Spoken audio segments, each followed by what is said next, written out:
You've got everybody here that's going to be here? Okay.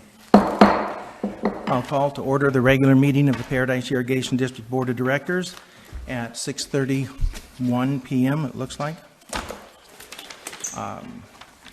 Would like to remind the public and board members to silence your cell phones. Make sure that we don't have too many interruptions during our meeting. I already did mine. And please join me in the Pledge of Allegiance.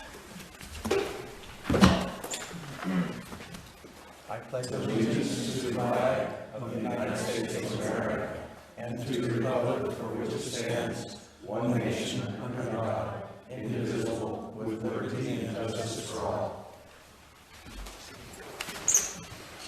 Thank you. May we have the roll call, please? Vice President Kroll. Here. Director Blanton. Here. President Hunt. Here. Director Fletcher. Here. Director Kellogg. Here. Okay, our first item of business is the approval of the consent calendar. I'll make a motion to approve the consent calendar as presented. Second. And all those in favor say aye. Aye. Aye. Aye. Any opposed? None. I think that might be the first time in Long time. in years that the consent calendar worked. Public participation. I didn't vote, by the way. You didn't vote? Nope. Okay, I'm sorry. The motion passes 4 and 1 abstention. Four. One abstention. 4-0 with one abstention. Therefore, it passes 5-0. Public participation. This is a time for the public to speak to items that are not on the board, on the agenda. And we will limit the duration of the time to 5 minutes per speaker. And we have a ready volunteer. Barry Bunty, Paradise resident. I just have a couple of comments. First of all, I went on the water tour, and your staff did an excellent job. Excellent job. Yeah. That's And what everybody has particularly said. Tanya, who was a great server of the beans. Whoa! The beans. So you should recognize this lady. My other question is, we're talking about rate increases now in early 2016. Do we have it? Are we getting any closer to that? Early when? 2016? Yes, that's right. Are we What's getting early mean? First quarter, second quarter? January 1st. That's early. When do you think that the notices will go out to the public? We have, It's already I think scheduled. we have a scheduled committee meeting when George gets back the first week of October. I would imagine, and then we'll be talking about it in at our October board meeting. So I would Okay. think at the end of October. So they have time to make their cost-benefit analysis. Yes, and ask questions and. That's all I had. Thank you. Thank you. Thanks, Barry. Good evening, Board. Ward Habriel. I have 4 things. I think I can squeeze them all in 5 minutes. First, I want to draw your attention to the Paradise Garden Club's monthly award of Garden of the Month, in this case, a commercial garden at the Calico Kitchen. The Calico Kitchen is noted at this time because they removed a large planted area and replaced it with artificial turf. It's very attractive. It has our sign on it, and it saves a lot of water. So if you hadn't been by, stop by, get a cup of coffee, have a lunch there or something, and thank them for changing their landscape to something a little more attractive than some of the dying plants they had to what they have now. I think it was a great plan.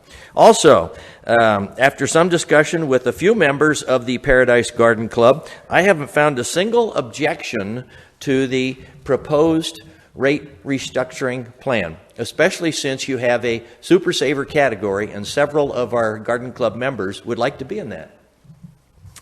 Thirdly, the Town of Paradise has made a proposal to Chico's City Council regarding the installation of a sewer line down our main streets in the Town of Paradise, and Chico receiving our effluent for that. Nobody knows yet whether or not this is going to fly. However, since the real experts at digging up the road and putting in pipes is PID, I have to wonder if one of your future considerations would be if the Town of Paradise is going to put a sewer line down the street, maybe they should be paying you to do it instead of some outside contractor. Seems like the town of Paradise has this knack of hiring contractors from outside this town, even outside this county. Wouldn't it be neat if they kept the dollars here? Let somebody local that knows how to dig a ditch and put in pipes to it? Lastly, this is based on an issue that came up at the town of Paradise at a council meeting a few months back when a board member there, a council member, town of Paradise council member, made a public critical remark against another council member and against another town official. Because of that, there was some mild public outcry at the time, which became a little more aggravated, and some comments were made later on, some of which was in form of feedback back to the town, including the town manager. I'm also aware that similar situation happened here at a recent meeting where one board member thought it was necessary in public to criticize another board member. And frankly, these kinds of instances don't look good to the public, since these are public formats.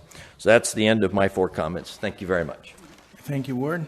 Could I speak to his sewer thing? No. No, not. In director's comments, you can. In director's comments, yeah. Yeah. Any other public participation? There being none, we will move into the approval of the checks, approval of August checks. And who wants to volunteer? Who's anxious to show all the things they found? Go ahead, Sepp. As I get her on here, I'll be ready to go. Okay. I think it's the first iPad page of checks at 36. 35, 35 is the first. I think, because we probably all have it marked. Yep. 35, Advanced Industrial Services. Uh, Yeah. Okay, so. Oh, I don't know why Oh, it came no. across test. I think she meant to put twist, the treated water storage tank, and it was for the rehabilitation of the treated water Oh, storage tank. I thought it was the test for, I don't know if she just Is that- misinterpreted that's for the twist, ask yeah. on the letters. yes, I thought it was the $100,000 test for the plant. Oh, no. Oh, No? Almost the entire bill for the rehabilitation of the twist. They build us all at once. Almost one progress payment, one payment. That's the entire cost. Well, that was a lot of progress. That's a lot of work for that amount of money. It was, yeah, I was wondering where it was for so long. I kept asking Jim, where have they built? Who is Well, doing this? They sent it to our P.O. box at all. Oh, oh, jeez. no. Something like that happened. It was crazy. Yeah, I think it should say twist instead of test. Okay, well, that's when I would like test. What test was the question. Okay, and then American Conservation and Billing Solutions.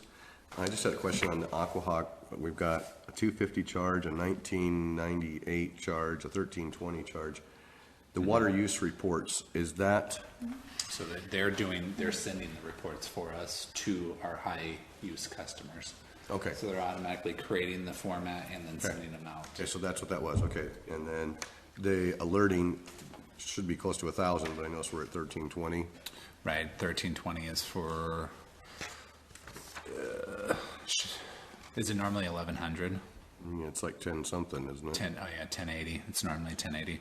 I'm not sure. I know they've been doing a lot of custom work for us, so it could be Okay, a so it custom. might be some of that. And Yeah, and so then they, the 250 from 514, The 250 might be our regular charge, and no, then that's custom work. That's custom work, for and then there's setting up 250 things. on the second bill, and that's why. so that mean to say 914 or 514?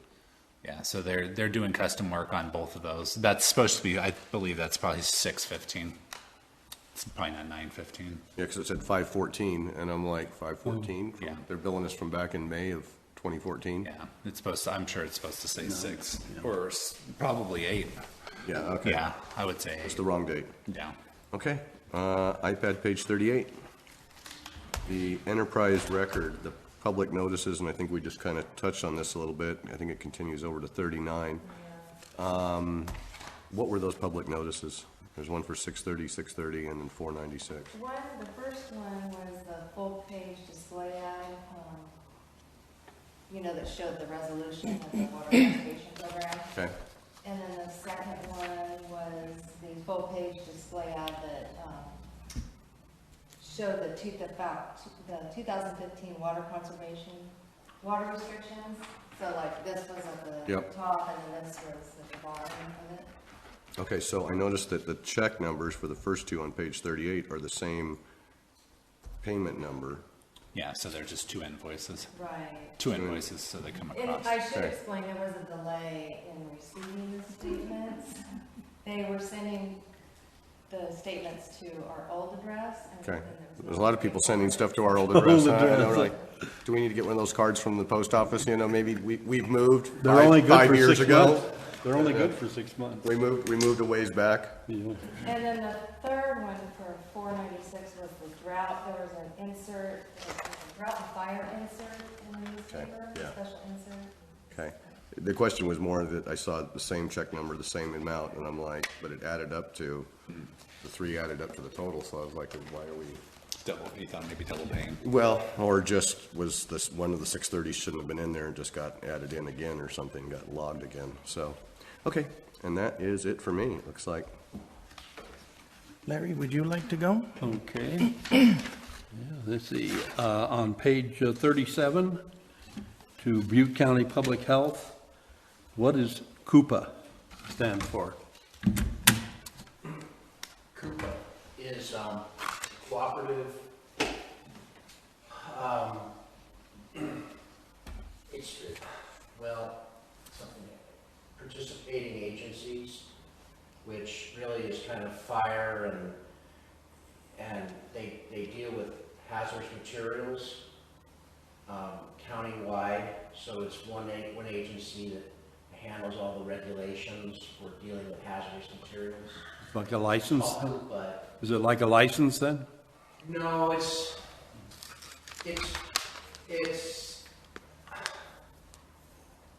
an entity under Butte County Environmental Health that deals with hazardous materials. And every county has one, a CUPA. Oh, okay. And it's just, it's participating agencies put all their regulatory control into this agency that deals with all of the public agencies in the county Okay. on hazardous materials. Okay, thank you.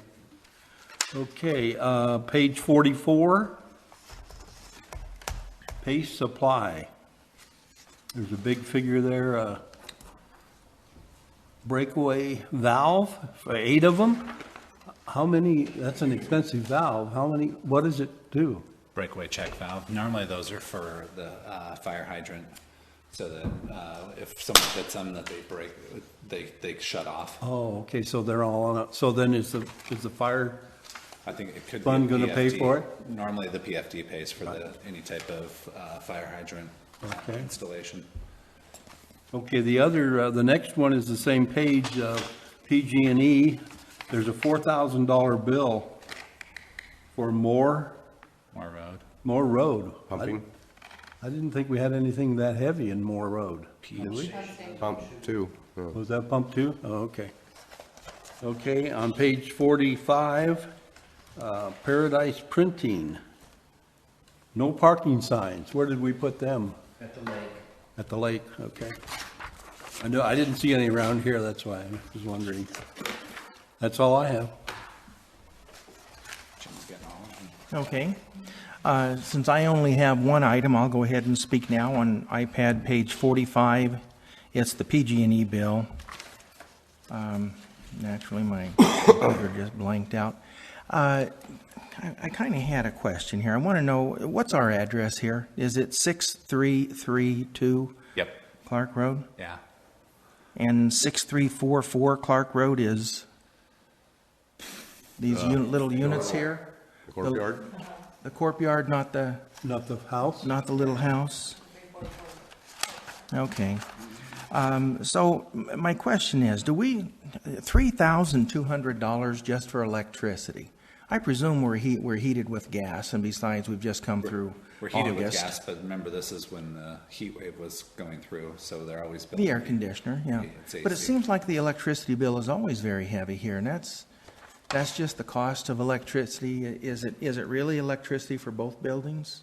No, it's just electric. If it's 332 Clark, we. Okay, but I Back to don't, the last page. see a billing for electricity for the courtyard then, 44. unless I'm missing it. 6344 was $18 for gas. You know what, this is for both. Yeah. Because the reason why was we had to put them both on the same meter for the generator. Generator, Oh. yeah. Yeah, so it is for both. I Okay. apologize. Yep. Okay. Well, that answers my questions about whether one was missing and why it's so high, but that sure We is have a high separate bill. gas meter up there. Thank you. Yep. Because Doug, they would- didn't need to consolidate them Would for you, that would you care generator. to bring up any items for Or talk to Keith discussion about that $18 worth of or gas. clarification? I'll just bring one up that I have circled here, and I've been looking down at the other ones, and it has to do with the tour that was just held, and it was $1,100, and where is it at? I got it circled. And even though I'm going to be talking about spending less money, I think that's well-spent money. Page 37. But It's on page 37. I knew it was way back up there somewhere. And I got it circled here. But that's the only one that I found out of all these. The bus man? I just wanted to talk about that it's great the way the staff puts that on. In fact, I just had some people here complimenting about the tour, and I know when I went on it, it was really second to none, disregarding even the great lunch. And it was a Ridgewater tour, and it was to Busman's Holiday Tours, and it's $1,150, and I'm going to be talking about spending less money later today, but that's $1,150 well spent. Thank you. Bill, did you have any comments? Yeah, on page 47.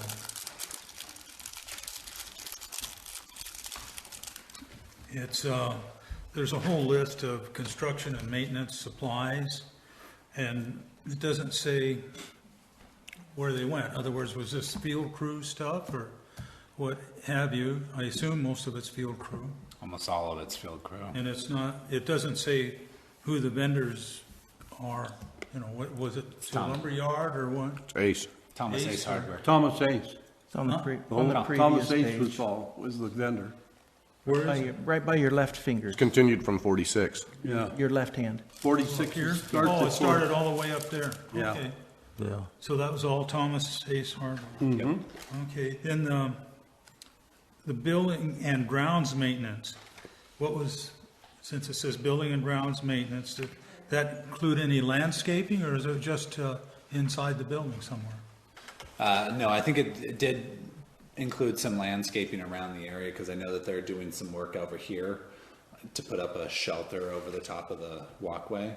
And so I'm assuming that's probably where it went. Those expenses went to that shelter that they're putting up over there, and they just kind of put it to building and grounds maintenance. Okay, that's all I have. Okay, I will entertain a motion. I move we approve general funds checks numbers 48309 through 48428 for the month of August 2015, totaling $518,376.14, exclusive of voided check numbers 48315, 48344, 48356, 48357, 48361, and 48383, and authorizing a similar amount, allowing for or adjusting for extraordinary budget or board approval items during the month of September 2015. Second. He beat you. He did. Would any of the public care to, since we've already gone through our questions, would any of the public care to question, do they have any questions, comments about our expenditures this time around? We do. It may seem like a moot point, but there are several multiple $1,000 checks there. And of course, we trust Kevin to have made sure that these things are all appropriate. It seems ironic sitting here as the public watching you question a $120 check.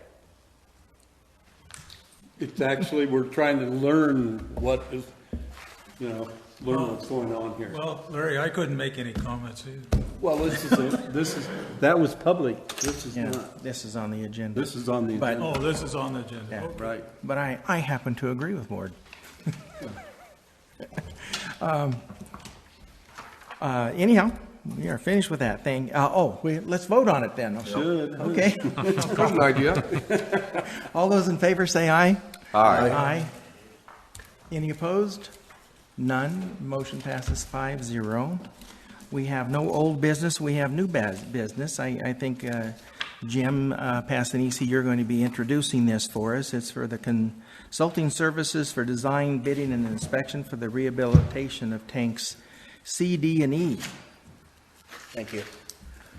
The first paragraph really describes the work that Harper's already done, completing a condition assessment, which requires a lot of engineering expertise. So they already prepared assessment reports. Now this next phase of the project takes the work they've already done, and they now designed the plans and specifications for bidding. So this is really a continuation of a project with a consultant that has already been involved in the project. So it makes sense to me to have them continue on because they have the knowledge of the condition of the tanks already. So we'll actually save money, I believe, by having the consultant who has generated the condition assessment do the plans and specs. They oversaw Tank A, right? They did also. Yeah. And We that- do use them prevalently because they've done so much excellent work with the district. We have a lot of confidence in their skills. I recommend we continue with their services. How much did we pay for their service they've already done? Do you have any idea? Which in the consent calendar was The condition, I didn't put the condition assessment in the first paragraph. I'm going to think it's $25,000 to inspect and write the report. That's close. I had 22 in my head from Yeah. 22,000 something, but They're very cost effective. didn't we just Consulting Didn't we agency. just make a final payment to them in the consent calendar for A tank? They inspected the twist, but that A-tank was a long time ago. Yeah, exactly, but I just saw a payment. Do we just That's the one that was questioned. change? Did we do a change order on the? No, but yeah, exactly, and that was in the consent calendar, yeah. Right. No, not this consent calendar. Must have been. So, I think it was here, the So Jim, notice of when completion you and went out acceptance. with this, because of our work history with them and Funds that the was nature approved. of the continuation of the work, that what that and 100,000? knowing that it's going to be more cost-effective to use somebody who's already all that familiar with it. Right. So you did not go out to bid with this? No, I have not. I did Okay. not. I really wanted to sole source the same and continue having them do the work on the project that they started on in 2012. This has been I going did on not. since 2012? When the condition assessment was done, we've been waiting for the proper timing. To do the This others. work, the tanks are in pretty good condition. There wasn't any emergency work that needed to rehabilitation of the tanks, like A tank was pretty much a major rehab. So we've been able to wait. There've been a lot of other projects that I've been doing, so I fit this schedule in Maintenance because this has to occur in March and April next year. So we start doing plans and specs now, we bid it, we get everything awarded, and then the contractor, this actual work is going to occur in March and April of next year. And, go ahead, Bill. So after they do their work, except bidding assistance, I noticed this here. So the Right. actual work is going out to bidding. Yes, we will, yes, this is going to come back to you for an award. So I will get bids on this work, and they'll be competent consultants, contractors that'll bid on the project. I'll evaluate the bids. I'll come back December or January and ask you to award to the lowest responsible bidder. That will be competitive, Do you have obviously. a motion on this? Not yet. Well, I'd like to move a motion. I move to approve and authorize the general manager to execute an agreement with Harper and Associates Engineering Incorporated for consulting services for the rehabilitation of the C, D, and E water storage tanks at a cost not to exceed $49,232. I second that. Now, I have a question I'd like to ask Yes, sir, go ahead. over on that. It says here, the quality control inspection, Right. 372332, is that after it's bid? Was That's that during construction. during construction, so Right. we'll approve perhaps the contractor that comes in Yes, March or whatever day you said there. yes. Yeah, and they would be actually agreeing for 37,000 for quality control. Right. They keep their eye on the contractor. Yeah. Just remember how A-Tank was and how difficult that project ended Right. up getting with the contractor. Well, they were overseeing the A-Tank, but that's what they do. They really make sure that the paint is applied properly. In cold weather is a trick. That was a good question. So this is really costing us $12,000 to get the specs written up. Yeah, So that we can right. move it out. I have it broken down in there's a staff Right. report. It's really, Yeah. the specs are really very cheap, bidding assistance. The inspection is because they actually have to be part up of here it's in even bidding Paradise, assist- have lodging, food. Yeah. That was gonna be my next question. They're gonna assist her in the bidding, and I saw it there. There are many projects where we hold on, we wait for the construction management and have you approve that at a later date. I didn't see any reason to have you make another decision at a later date. Folded that into this decision you're making tonight. Will this company, Harper, whatever their name is, Harper and Associates Right. Engineering, do they do the work? Are they going to be bidding on the actual? No, they're So simply there's no the conflict engineers there. that assess, design, put the bid documents together for me and help me bid it. Okay, thank you. Yeah, and inspect. Yeah. I can remember one of the tours that either you or Bill had me out on when I first started here. There was a tank that they'd been working on. And as far as the engineering and the monitoring of contractor, and you can see the quality of work that they were requiring this contractor to do. That's right. Really came through. And the company bidding on it then would know who's going to be supervising them, True. or, for quality control anyway. But That worked out real well with the twist that you just approved, that 103,000.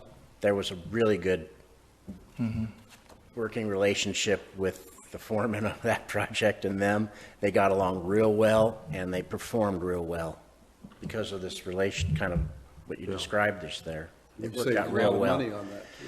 It went smooth, it went well, because it went so smoothly.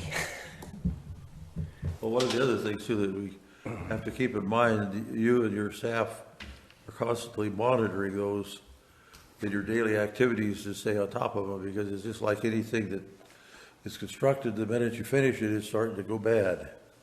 We monitor, but we can't give the contractor a lot of direction. It has to, you have to be very careful about Taking the over the contract. project. There is a contract, and we have to put things in writing if we make any, give Well, any actually, direction. this puts Harper as a third party. Right. And I funnel all that through them. Yep. That's great. Okay. Any other questions by the board, comments? How about the public? Thank you, Jim. Public have any questions or comments to make about this topic? Just one Yes. question, is it constriction or construction? Construction, must have a typo? It says constriction up there. Yeah, I thought I got rid of that typo. It's not. It must have been in two spots. It is a real word, right? Yeah, it's the Python effect. Okay, we're back to the board then. All those in favor, say aye. Aye. Aye. Any opposed? None. It passes 5-0. We're going to break records tonight. You'll see. If you made a motion to approve the budget and somebody seconded it right now, we would. We are moving on, on to item 6B, fiscal year 2015-2016 budget. This will slow us down a bit here. That's right. Okay, Director, timer. Treasurer Phillips. So everybody got a copy of this probably almost 2 weeks ago, and hopefully you guys went through it. And if there's questions, I hope you answer them or ask them, and I hope I can answer them. But what I'm going to start off with is just kind of an overview of what the budget is presenting this year. So just to inform everyone, the last time we went out for a rate increase was about 4 years ago. And with that rate increase, and the board all agreed that the rate increase was minimal. It was to get us through until, quote unquote, times could change. With that rate increase, there was certain assumptions that were made. One of the assumptions was water consumption, and that water consumption was going to either stay flat or maybe even go up a little bit.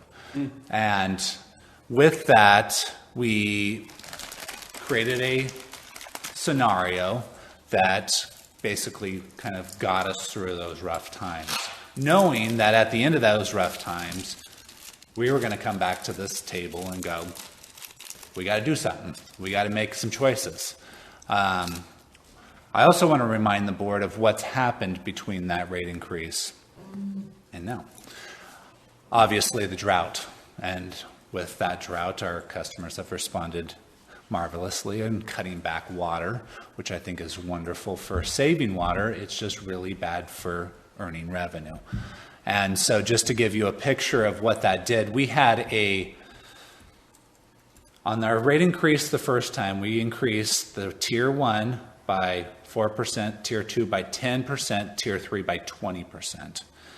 The next 2 years, we increased the rates overall 4% each year.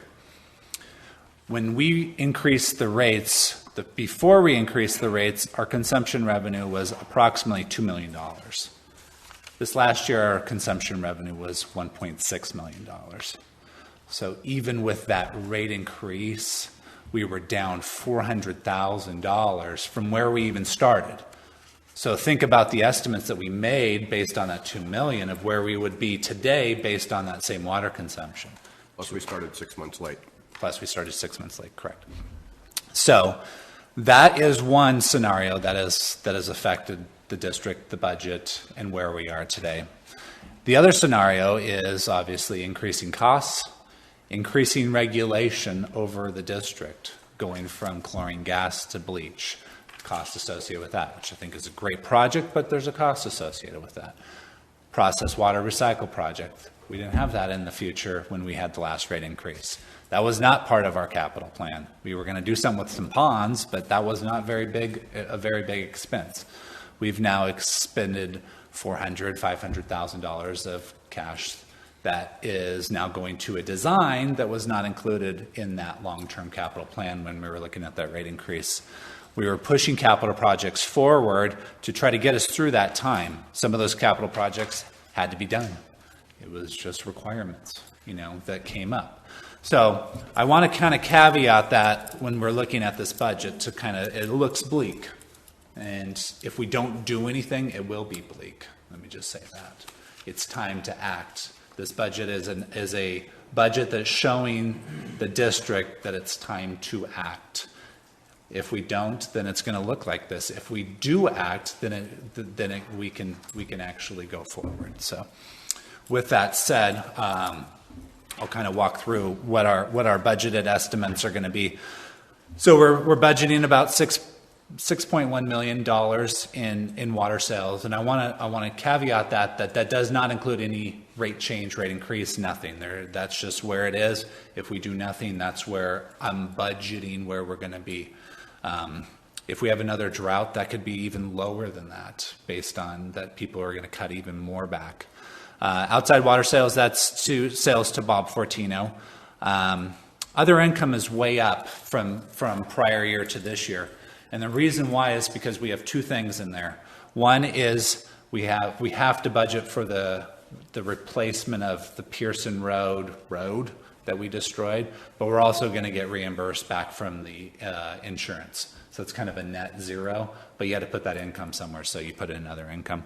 The other one is that we are budgeting a pipeline project that has benefits to both the PFD and to us.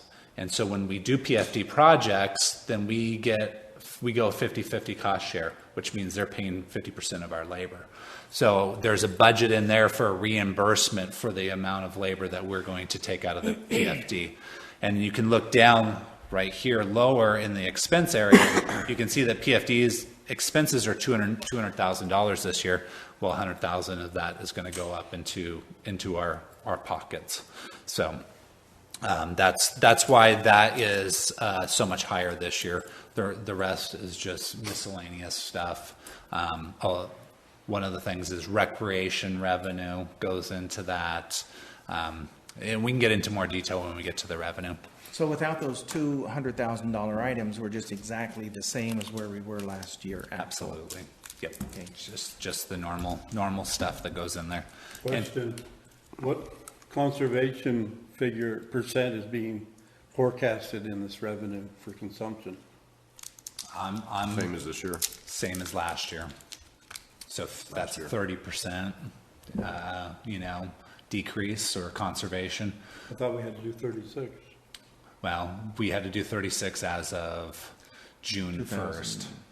2000, based on 2013 usage though. 2015. 15 usage. I just took what our consumption revenue was from last year and I budgeted the same amount. Right. What Ken was saying, we were basing that 36% off the 2013 numbers. Oh, right, yeah. Sorry, you're right. Based off of that base number, sorry. So it's not like we're going to decrease 36% We've already decreased. next month based, yeah. I'm budgeting off of that. This year's revenue will be exactly the same as last year's revenue. It's a little optimistic, isn't it? I'm optimistic that people will, it's raining as soon as it gets I'm nice. optimistic The that, drough's that, over, it rained. that we'll have more revenue. That caught me because this is a record low use water year for us. And the only thing that would keep us down there would be if the state continued with their regulations. But I also want to remind you that we're already 3 months into this budget. And a lot of our revenue is front loaded on the consumption. So we're already down in consumption revenue based on June or July, August, September numbers. Right, 'cause December, January, February, we kind of catch up at the end, but it just matters when the rain stops. If it stops in May, then, we get heavy rain and then it gets really hot. Well, we might catch up a little bit at the end, but it's only those last 2 months that you really are kind of But gaining revenue. You're being very pessimistic in your forecast. In other words, you're putting it down. No, No, I don't he's think so, saying Bill. that during the months, we've got 3 months that nobody's going to use water if it's raining. No, I understand what's going to happen in the cycle, but if the rain comes hard enough, the regulations go away. Right, People but I think still Kevin- won't use the water. See, More that's why- than Kevin being optimistic or pessimistic, he's just going flatline on it and saying, this is where we were. Let's hope we're still there. It took, let's hope we're still. That's all we Last can time- really do. because That's what we need To be honest, it's a Magic holding 8 ball. place until you guys. last time up it with the took right 6 answer, right? years to get back up to the regular consumption. Last time we had a George has drought. shown us that chart time after time, that after the last major drought, people stayed down there, and it took, I thought it was more like 10 years. 10 years. Six or 10 Conservative. years for the people to slowly change their ways and get, Well, and after the last drought too, we had a pretty big building boom, so that was a whole different scenario there too. So, And But the anyhow. new buzzword of water usage is the new normal. This is going to be the new normal. You're going to see a lot of, not only building codes are changing, you're going to see a lot of people that are going to become very water conscious due to the fact of this drought. And that's Well, where. I've been talking to customers, and they're telling me that they're waiting for when the water supply gets better, because they want to replace their landscaping, want to replace lawns they've lost, want to put in shrubs, and definitely will increase their water use. And one comment today was, well, what's going on? You guys are talking about a water increase, and we've been struggling to save as much water as we can and let their landscaping go. And are we being punished or something? No, it's not punishment, it's just reality. It's just good business, Bill. We can't rely upon solving our problem with an increase in rates that hasn't taken place or an increase in consumption that may not take place. We deal with reality now, make the adjustments necessary, and if we end up with a super fund of excess money left over, it'll be easy for us to go back and justify a decrease in rates. We can always, We have we can plenty always of decrease water. without a Prop 218. One thing that we've got, we still have 18 months of reserves? That's what I think was last. You mean water? Yes, water. Not reserves. 16 months of supply. It's not 16 months reserved. Without any rainfall, 16 months. Right, but it's Yeah. not reserved because isn't it true that how much of it we can't even get, right? Right, yeah, I mean, There's a you're lot not of gonna, it that's you're not in- gonna go to Deadpool. Yeah, you can't go to a dead Right. pool. Well, I didn't make up the 16 or 18 months thing.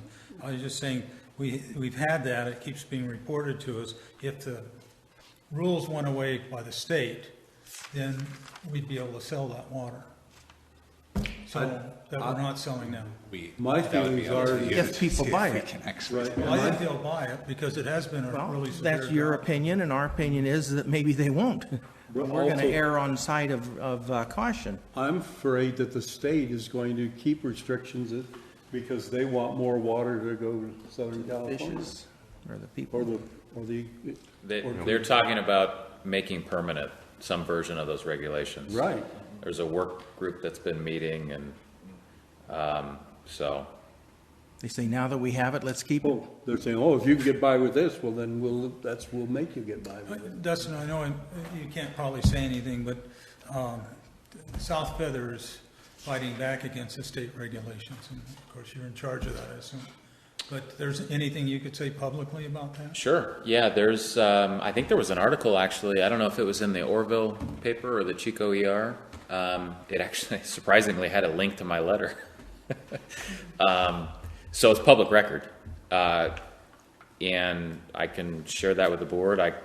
Briefly, I think it's just a summary of all the reasons why we think that regulation is arbitrary, capricious, why it shouldn't apply, why it doesn't work, why it violates various laws. And in South Feather's case, remember, they've got a treated water and raw water system. So they're telling the state, we're saving water, but we're doing it in a manner that doesn't necessarily fit your one-size-fits-all regulation. We're going to make sure that our reservoirs at the end of the year have the water that you say we have to save, but we're going to do it through a combination of treated water savings and raw water savings.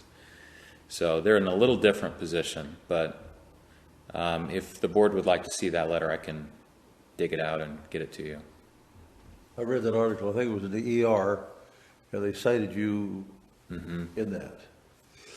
And I was surprised on their treated water, South Feather has about 5,000 acre feet that they do. You know, so Yeah, they do it's 6 to 7, very small. very small. They've got a lot of water supply. Compared to 20 on their raw water, something like that. It's about 20 total, 19,000, I think, on average a year in consumption. They still have 66,000 gallons in storage, acre feet in storage. What do those consist of, like Sly Creek, Lost Creek, and Little Grass Little Grass Valley. Valley? Some smaller regulating I would have reservoirs. thought Little Grass Valley's bigger than that. I know it's shallow, but They're bringing back that term, whiskey's for drinking and water's for fighting. Sep, remember, they're running a lot of water through their system non-consumptively yeah. because they're Hydro. generating hydro. Hydro. So 60,000 is just their target carryover number. Gotcha. The thought being, if it doesn't rain another drop for 3 years, we've got basically 3 years of supply. Yeah. So it's very conservative. Yeah. And last year, they almost filled with the December rains, Yeah. just like PID. Yeah. Yeah, Slide Creek was, I think, full. Yeah. Glades One made a point we very went good up there. point of that, in this article that was in there. And, So I think one of the biggest, also had the opportunity. Why don't we try to get back on track, and Okay. we'll get more into the drought in the state and rules So, and laws. I'm budgeting 40,000 for interest. We have a lot of bonds coming due actually in November that should, Would you say that again? I missed it because I was interested in why we're budgeting. we're having 40,000. like 5 bonds coming due in December, and they'll pay out the interest at the time of Oh, and maturity. since we book income when we receive it, that's why? Yeah. Oh, okay. So that should help. That should help our interest number. They were CDs that were bought when actually we were with Raymond James, and they were Raymond James securities. So we just have held them on there until they mature, and then those will come due. 5 years? They were they were like we couldn't go 3 5. year, 3 year, yeah. That's the max, yeah. Yeah. The income assessment reserve, that's just the money that we collect through the county to pay for the Davis Grunsky loan that was voter approved back in the day. That actually will fall off in 2017. That debt will actually be paid off finally. The dollar surcharge for capital projects, that's just a number that we just collect it's actually every other billing. And we just put it in there, and that's supposed to be used for capital projects, but it is used for capital projects every year. So it's a pretty small portion of our capital project budget. Never is there anything that's left over after that. Then we have the smaller things like the save a can, buy a fish, and then the capacity fees that are purchased through any type of new meter installation, that people pay for a capacity, a fee that goes into that. And then we collect revenue for the PFD. That's $1 per resident. Can I ask a couple of questions? Yep. Now, our capacity fees, I've got the figures in here and all this, are basically all committed to AECom. Correct. I think you've got in this budget, there's gonna be $24,000 left over or something like that. Yep. Out of 1.2 mil that's on Correct. here. I'd like to go to page 15 on both last year's budget and this budget. And I'm not gonna talk about the graph there on the way it's deteriorated, because I've talked about that before, and I realize with further research on it, that the reason we started out at 09 and 10 with $10 million and 15 is what he said. huh? 15. Page Sorry. 15. I said page 15. He knows 15. Sorry, I was on the wrong It page. was on 16. Yeah. Oh, okay. I'm not on the iPad. I'm on my here. Your budget 15. It's 15. Okay, good. And it's basically the same thing. It was kind of interesting that you put last year's and this year's on that. And it's exactly the same statement, and I think they're really wise statements that you're making on here, and I'll read a little bit of it. I got 14s in blue and yellow in this one here. And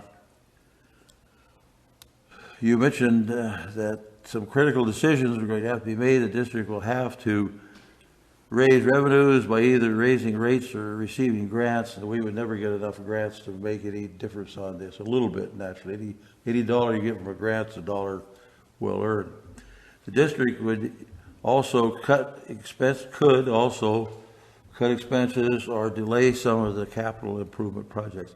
We have never talked, since I've been on the board, and when I was attending as the public, about anything to cut expenses. Yes, we have. Well, I haven't, not since I've been on the board. Okay, Yes. so We've if extended we want capital to, we can jump expenditures there. way Every year we do. No. Okay, go ahead, Doug. It's your comment. So what I would like for us to do is really look at where we can cut expenses, even though I approved the check for the tour, and I've approved some other stuff on here.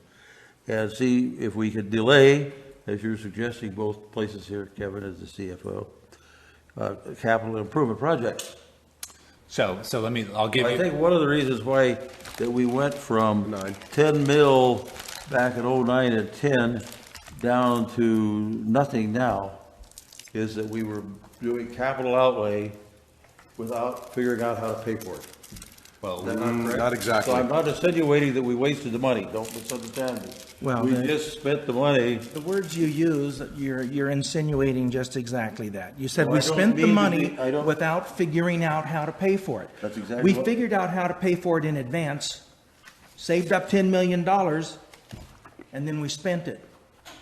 Pay for it. We spent the money that we planned and built up. How do you think we got up to 10 million? Was it an accident? No. Over time. Yes. But now we're down where we really have very little money. Well, we knew when Very little money. we knew when we did the rate increase in 2011, we started working on it. In 2012, it took effect. We knew then, Kevin had already presented us with 2012 we're here, 13 we're here, 14 we're here. By 16 we're negative. We already knew that because we had not had a rate increase in 6 years prior to that. We went for the minimal amount of rate increase when we went in 2012 because times were tough. And so we went for the very minimal to get us by. We knew absolutely then in 2012 that by this time we were going to be negative. You can go back and look at Okay, that presented budget and you can see it, all the numbers. Let's talk rate increase. I haven't heard any figure. I've got some figures here that I figured out that we've talked about. Can we But are talk we going, Kevin, It's on the agenda. I know one time you mentioned from over there, No, we're going to go for 3 rate increases You mentioned it. at the same time, is what you were saying. We're going to go for 3 rate increases at the same time. We're going to go for the 10 mil, 500 for the water treatment plant. We're going to go for the 5,500 B reservoir, so one of the things that we're talking about. and I haven't minutes on 5 that. mil. Yeah, or 5 mil or whatever it is. And then whatever rate increases we need to give us working capital. Correct. We got all 3 of those. Correct. Now, I haven't heard 1 penny how much that's going to be. It's not in the budget. And Not in the that, budget. No. yeah, No, so I mean, And you We wouldn't have won't- heard because we haven't met on it yet as a 218 board. has to, we don't, it could be yeah, zero. but I noticed here, going back over here, I'm trying to be productive on this. It mentions here on the budget, Rate at the increase. bottom of page 3, according to page 3 in my notebook, no iPad or anything on it. District overview, and I realize that all budgets fall in this category if you really think about it, even my own personal budget. This budget is intended to be used for feasibility and planning purposes only. And I know that you wrote that, and that's a very good way of writing it on here. And then approval of this budget by the Board of Directors does not commit the district to a particular course of action, does not constitute approval of any of the projects under all of the other stuff that we do on here. Right. Yep. okay, so, And that's the way it is. That's the way it should be. Approximately. Yeah. You know, Nothing's in stone. Nothing's in stone. nothing is solid. So Director Flesher, may I? That's actually my language What's from, your language? yeah, I don't know, 4 or 5 years ago. Let's say you did have well, we do have a project. Let's use the processed water project. And let's say the budget had $1 million expended on, or projected expended in the current fiscal year. We have not done a CEQA document on that yet. You have not considered a CEQA document. You haven't considered the environmental effects or alternatives to that project. So the purpose of this language is to protect the district. When you do see that CEQA document and you have the full range of environmental impacts and alternatives to consider, somebody should not be able to say, well, you budgeted for this project this quantity of money. You've already predetermined your decision. We can say, well, no, we didn't. We just planned. This is strictly planning money at this point. We did not want to make any type of decision that committed us to a specific project. And The CYA. yeah, the planning now, we're estimating it's going to be 10.5. That, somebody, I didn't come up with that. Yeah. Somebody said it's going to be 10.5. Then there's, in here, there's also 11 mil, a couple of places. So a place about that. And, So that at 2 million. Those are all Geston numbers though, so we're not. those are all guesses, I realize Yeah, that. there's- And we don't, what we're going to wind up with, Every time we, let's say if that water treatment plant doesn't work and we vote it down, let's just say that, we're going to have $1 million of capacity fees in a plan that we're not gonna use, at least at this time. Yeah, you would have Either purchased that a or $1 million plan. worth of lawsuits from the We're paying state, AECOM. one of the two. I'm not sure what you're saying. Are you saying that if we spent the $1 million? No, I'm saying, we've already spent it, we've committed it. And on But the, we haven't spent it yet. yeah, It's we still got in- we got 750,000 yet to go, they haven't billed it for us. Right, we haven't spent it yet. No, but we're going to, unless we stop them from planning it. Correct. Okay. Okay, and we could stop them. Yes, we could. All right. So I'm still trying to figure out what you're saying. I'm saying if we, let's say we as a board, all of a sudden decide that that's not a good idea. I'm just saying, say we do that. We will have our capacity fee in a plan by AECOM, and on our capacity fee, we'll have $24,000 left over Correct, at the end of the year. When we pay them off. correct. If we spend the $1 million. Yeah, well, we've already spent, Okay. it was Are we- is it a- 1,138,000. Is it a contract that we cannot break? And on the end of his report here, No, I'm very deliberate. Nearly every contract, with very, very few exception, I write in a termination clause where you can terminate for any reason, with or without cause. yeah, I realize that, I appreciate that. So then, Doug, still not sure what you're saying. If we go through and we spend all that money, and then at the end of this fiscal year, let's say it comes around to June, and we say, you know, by golly, we've invested over $1 million in this, but it's not gonna work, we're gonna go with Bill's, wetlands thing, right? I really So wasn't if thinking we that, but decide to do that, then we're gonna have to be big boys and say, yeah, we got a bloody nose. We spent $1 million we shouldn't have, or we spent $1 million to make a determination that it would be better not to continue on and spend another 10. So we are going to change over in this direction. That's the way boards work. I don't see what are you bringing up here that you're saying? And you mentioned earlier in October, we're going to start for a rate increase, right? Mm-hmm. And part of that rate increase is going to be for that project, is it? Absolutely. So, and basically, if you talk, you're already approving it with a rate increase if you're raising money We for are. a $10 million project. We're planning to have money that will come in to pay for it. That's exactly right. How would you not do that? What's wrong with that? You got to plan ahead. I don't see a problem with that. If not, it would go to build up our reserves, in which case there would be another project that it would be spent on. Yeah, So it's not like we have a lack that's how our $10 million got into our reserves in the first place. Anyhow, maybe I got you off track. I'll let you back on the track. Okay, I so think I was, I can take over here. So it sounded like Doug had three different things. First, I'll answer is the page 3. That right there is also not only Dustin's, but it's also our statement in there that when you approve the budget, you're not approving projects. Our purchasing policy governs how money is spent. The budget's not governed how money is spent. So that's one thing that's protecting all of us in here is that it's a planning tool. This is where we should be going, or we think we're going to be going. It doesn't mean that's where we are going to be going. So that's one thing also in there. That remember, the purchasing policy is what governs how money is spent in the district. Expenses, cutting expenses. Our largest expenses are salaries and debt. Those are our two largest expenses. We are very fixed expense heavy. There is some things you could probably cut out of the smaller things, the smaller variety, some of those things. But the main things are salaries and benefits and debt service. You can't touch debt service, so we're not going to do anything like that. The way you affect salaries and benefits is either by layoffs or by taking back benefits or dropping salaries.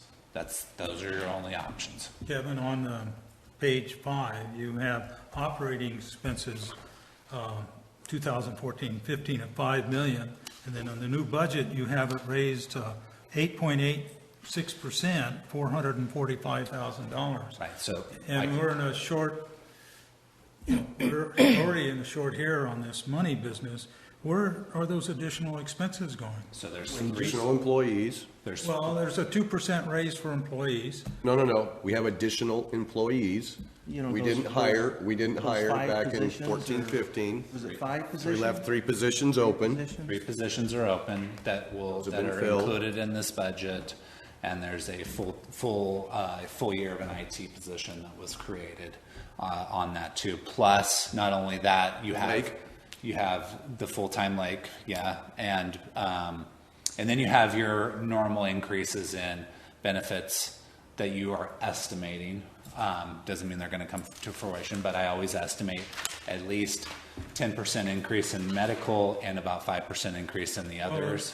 The 5 million, I know we had those 3 employees up to, what, a month ago or 6 weeks ago, were on staff, and that's the 5 million we put out, but that was this year, we actually ended up cutting this year's budget, wasn't it? That where their money came out? We're not paying that money out right now?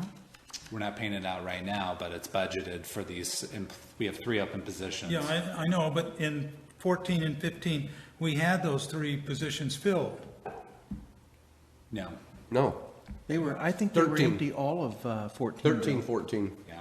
I think, because we made a decision not, didn't we make the We decision? made the decision Board, not to fill them. fill those Because positions the for a year? positions became vacant and they were not filled during the construction season, because it's just hard to train those positions during that construction season. That was it? Yep. Okay. And so that Okay. Then, So we got all those positions for 450,000 and all that for 450,000? that's what I'm budgeting. Good job. Plus increases. Good job. We got all that stuff for 450,000. Well, then, I'm going to give you a big pat on the back. That's a pretty good deal. the debt service, the next, go Yes. over the pipeline, and it's going up, we're going down 526,000. That's Paid correct. off that one debt. So as you remember, we refinanced that one debt that we had, the 2001 bond refunding. That was a $500,000 debt service that we paid off, and then we paid off early a DWR loan last year to decrease so that we were saving interest in that. It would have been paid off this year. Then cash available for capital projects. I'm a little confused by the figures here. We didn't spend $319,000, I guess, and the budget says we're going to spend 115. Then the next line over says the change is 136%. It's got a minus figure, but it's 434,000. I can explain it. So basically, Net proceeds? Yeah, so right here we have increase, decrease in cash before debt proceeds and capital. So this is really an important number right there. That shows basically that we're kind of running almost in a deficit due to the lack of revenue that from the drought.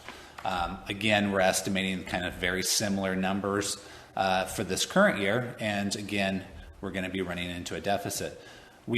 Bearing in mind, no rate increase. No rate increase. Thank you very much. Exactly. But we're also, we have a capital project out there that we're assuming we're going to get debt proceeds to fund that capital project.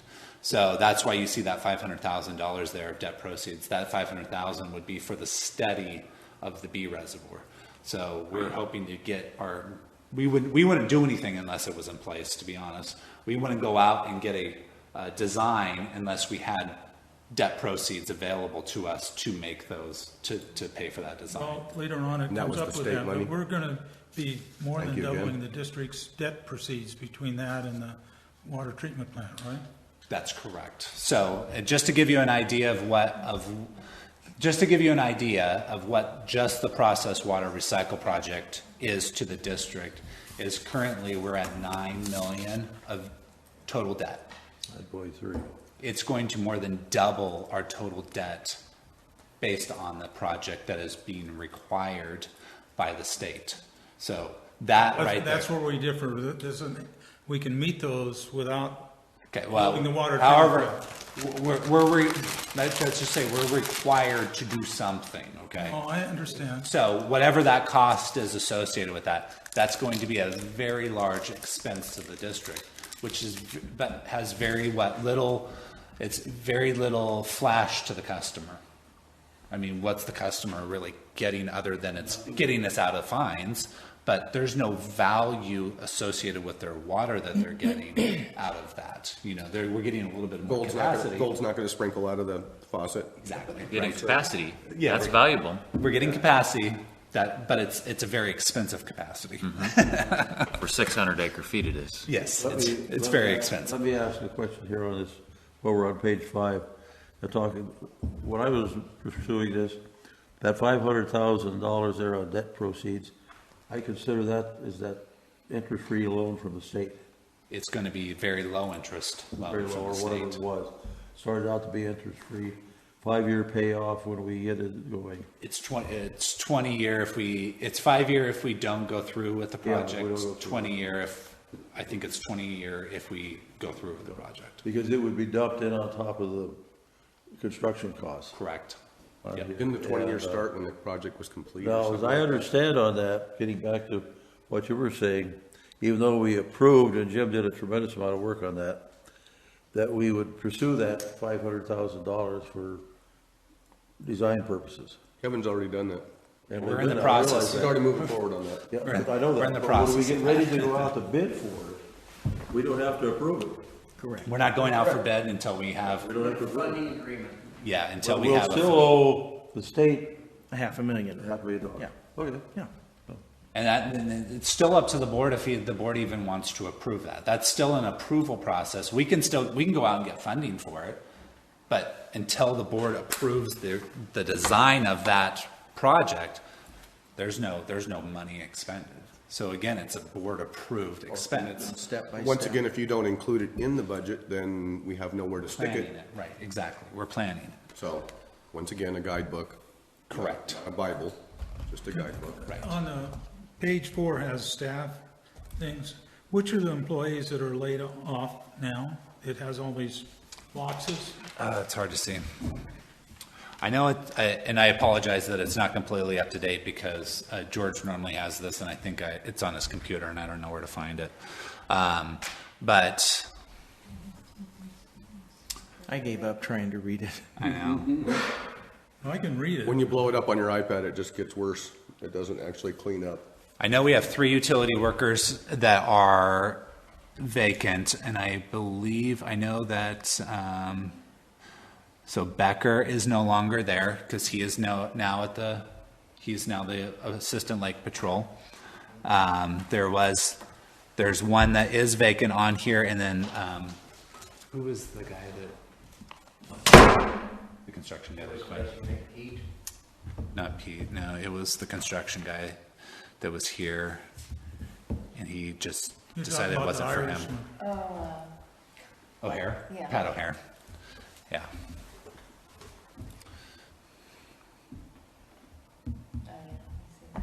Just waiting for Kevin. So Pat O'Hare quit, so that's one. Becker moved to the assistant lake patrol, and then I believe there was already one vacant. Okay, so basically Justin went to the lake patrol, so he's still on this, at about the same cost, I understand, that he was making as a utility worker. So we really have only emptied out 2 positions Right. total in the district, not Yeah. my specific. And then Rick, Information officer down here, it says vacant. and I get that I apologize, Mickey. Nikki is, yeah, that's not vacant. Yeah. Okay. I wondered about the chart. Yeah, and I'll get you guys a more updated chart when George gets back. I'll make sure I get that to you guys, and I'll include it in the final copy of the budget. Okay. So, did I answer your question? Yeah. Yeah, except there's Oh, wait, you had another question. It was about the rate increase. That you haven't heard anything about the rate increase. Okay, so George gave the presentation on the rate increase, just kind of the bare bones of what was going to be right, but included in that. He didn't talk about what we were going out for. And so we have made some estimates of what revenue stream we're looking to kind of create from year end. Right now, what we're looking to do is create a 3-year kind of step up to that revenue increase. I'm not going to sugarcoat it. It's going to be a sizable revenue increase. Let me correct you, Kev. It's not a revenue increase. We're just catching up with cost, right? Absolutely. Proposition 218 Okay, requires yes, us. catching up with cost, thank Yeah. you. It's We're going to not be a generating very large revenue. catching up with cost. Well, part of this catching up with cost is what you can see on page 15 of last year and this year's budget. Right, so as a district, we have made a decision to deplete reserves to complete capital projects. And that's been a decision that we have made to get us through these tough times. I've read many, many articles, and about 40% of districts made the same decision through this rough time. Not only through the down economy, but through the drought.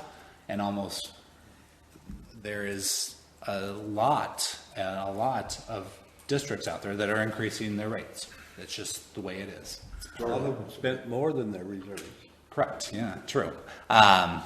We're trying not to do that. But so we have looked at it to try to increase our revenue to keep up with costs, to match the cost of the service that we're trying to offer.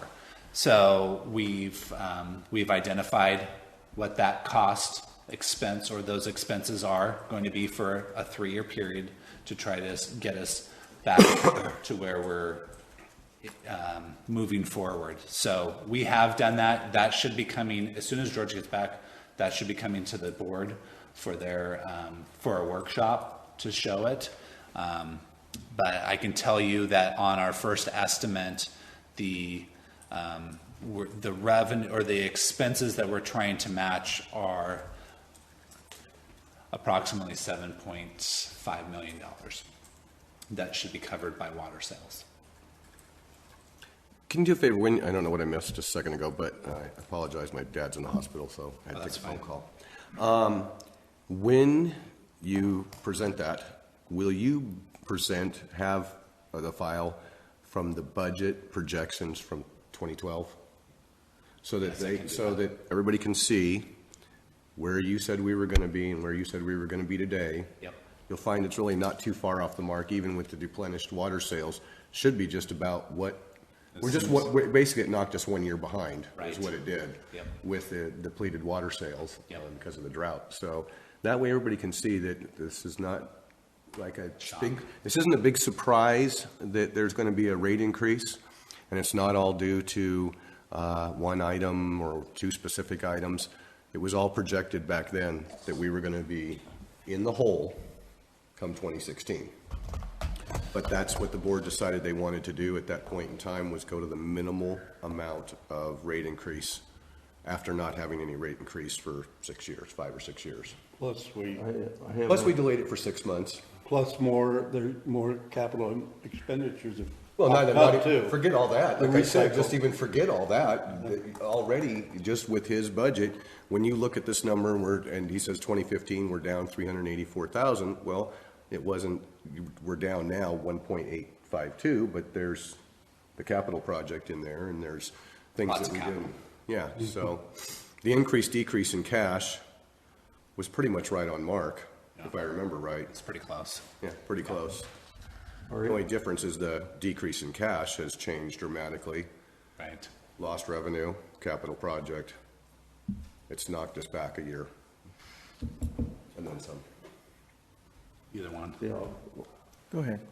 I'll ask a couple of questions.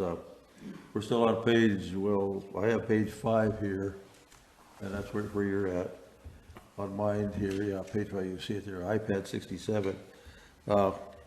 Just so I've got the right figures here that I've gone through. The ending cash balance is going to be $1,400,000. Okay, now you add and subtract a bunch of figures in here, and I went through on page 42. I don't know what iPad it is, but the notebook you gave us. Our total personnel costs are $4,520,311 per year, and I divided that by 12. I did it twice with my calculator, and I came out with $376,692 or something like that. That's our monthly salary. And benefits. And benefits, whatever you got down here on this page. This is well done, I might add. Okay, and then we just approved 518,000 checks Correct. today. It was a little while ago. I tried to second that too, I might add. And that turns out to be 894,692. And if you did subtract that, which is about our monthly expenditures, without any additional things, we have 500,000 left over at the end of the month. But we're gonna get revenue too. Well, I mean, with what we've got coming in now. No, you didn't make allowance for what we have coming in. No. Yeah, I have. No, you haven't. Because we have coming in, from this 1,400, but coming in, we have, and I calculated it out here, where is it at? Is it over here? We have, okay, here it is. We have, I got it someplace. It's 50,000, I got it down here.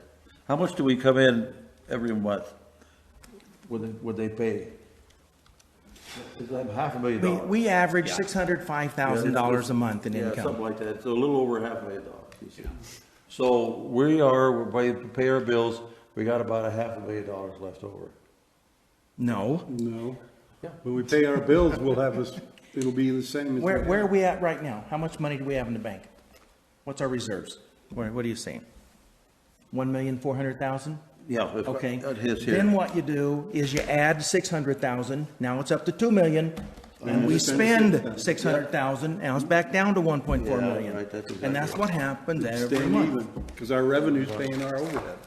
But now, okay, what we have here, and this is off of his, which we'll be doing I'm gonna later. let you deal with this. We will have, we got $1,109,000 or something like that. And last year, at the same time, we had $1,384,000. In this 1 year, working capital, we're down $277,000. That's our lost revenue from the drought. That makes exactly. That's exactly what it was. Our lost revenue from the drought. Well, we actually, yeah, I understand that. I'm not saying where it's lost from. Let me just kind of stop right there, and really, I really want the board to focus on that 1.4 million at the end of the year is not acceptable. Okay, that's Banks just, don't want to see it, it's nobody just not wants to see acceptable. it. So there has to be changes. Okay, so let's focus on that. We can look at all the other ins and outs, but there has to be changes. And that's just how it's going to be.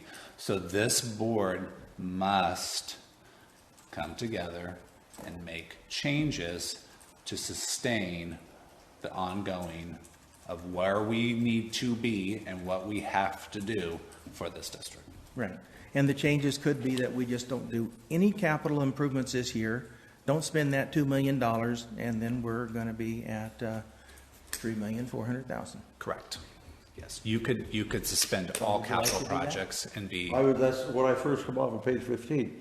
We'd either cut expenses, and this is his wording, maybe this is it's your wording, or defer capital outlay.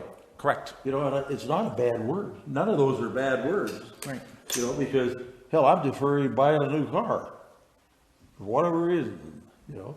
So And I'm those just doing are- that, going to do it for another year. Those are your options.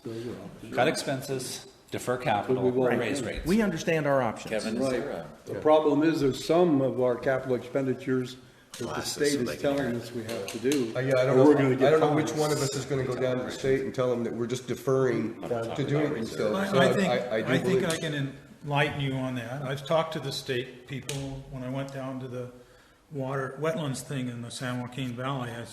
Ended up talking to the manager's office up here. And he told me, proceed with the wetlands. We want to see what you're going to do. So he was encouraging. But that man said, we're watching you. You're trying to do things. We're not pushing you because you're a small district and you don't have the financials to do this easily. We understand it's a great deal of stress for your board and your district. And so they have been going with us. If what we were told 2 years ago, the roof was going to fall in on us, and it hasn't fallen, and if you talk to those people, they're not proposing for the roof to fall in. They want us to continue like we're doing now, with our debate on the alternatives we have and the capital expenditures and what our owners of this district are going to tell us about a rate increase. Will they put it, I got- will they put it in writing? Yeah, They won't put it in writing. Yeah. Because we went through that. Depend on who you're talking with up there. There's one fellow. But nobody will put it One in fellow writing. won't even put his address in writing. You can't get any commitment out of him. You go to the next person up and you get commitments. Okay, As so far we're, as- we're a No, little no, off target I here. had some other things I wanted to talk to. And that is, on the page 7, Kevin's got the total revenue budget, it'd be 7.26 million, while total expenditures are to be 9.61 million.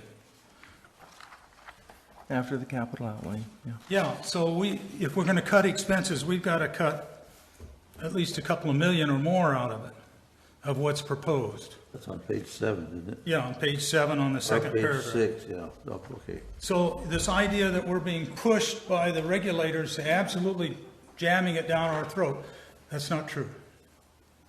Dustin, I'd like your opinion on that.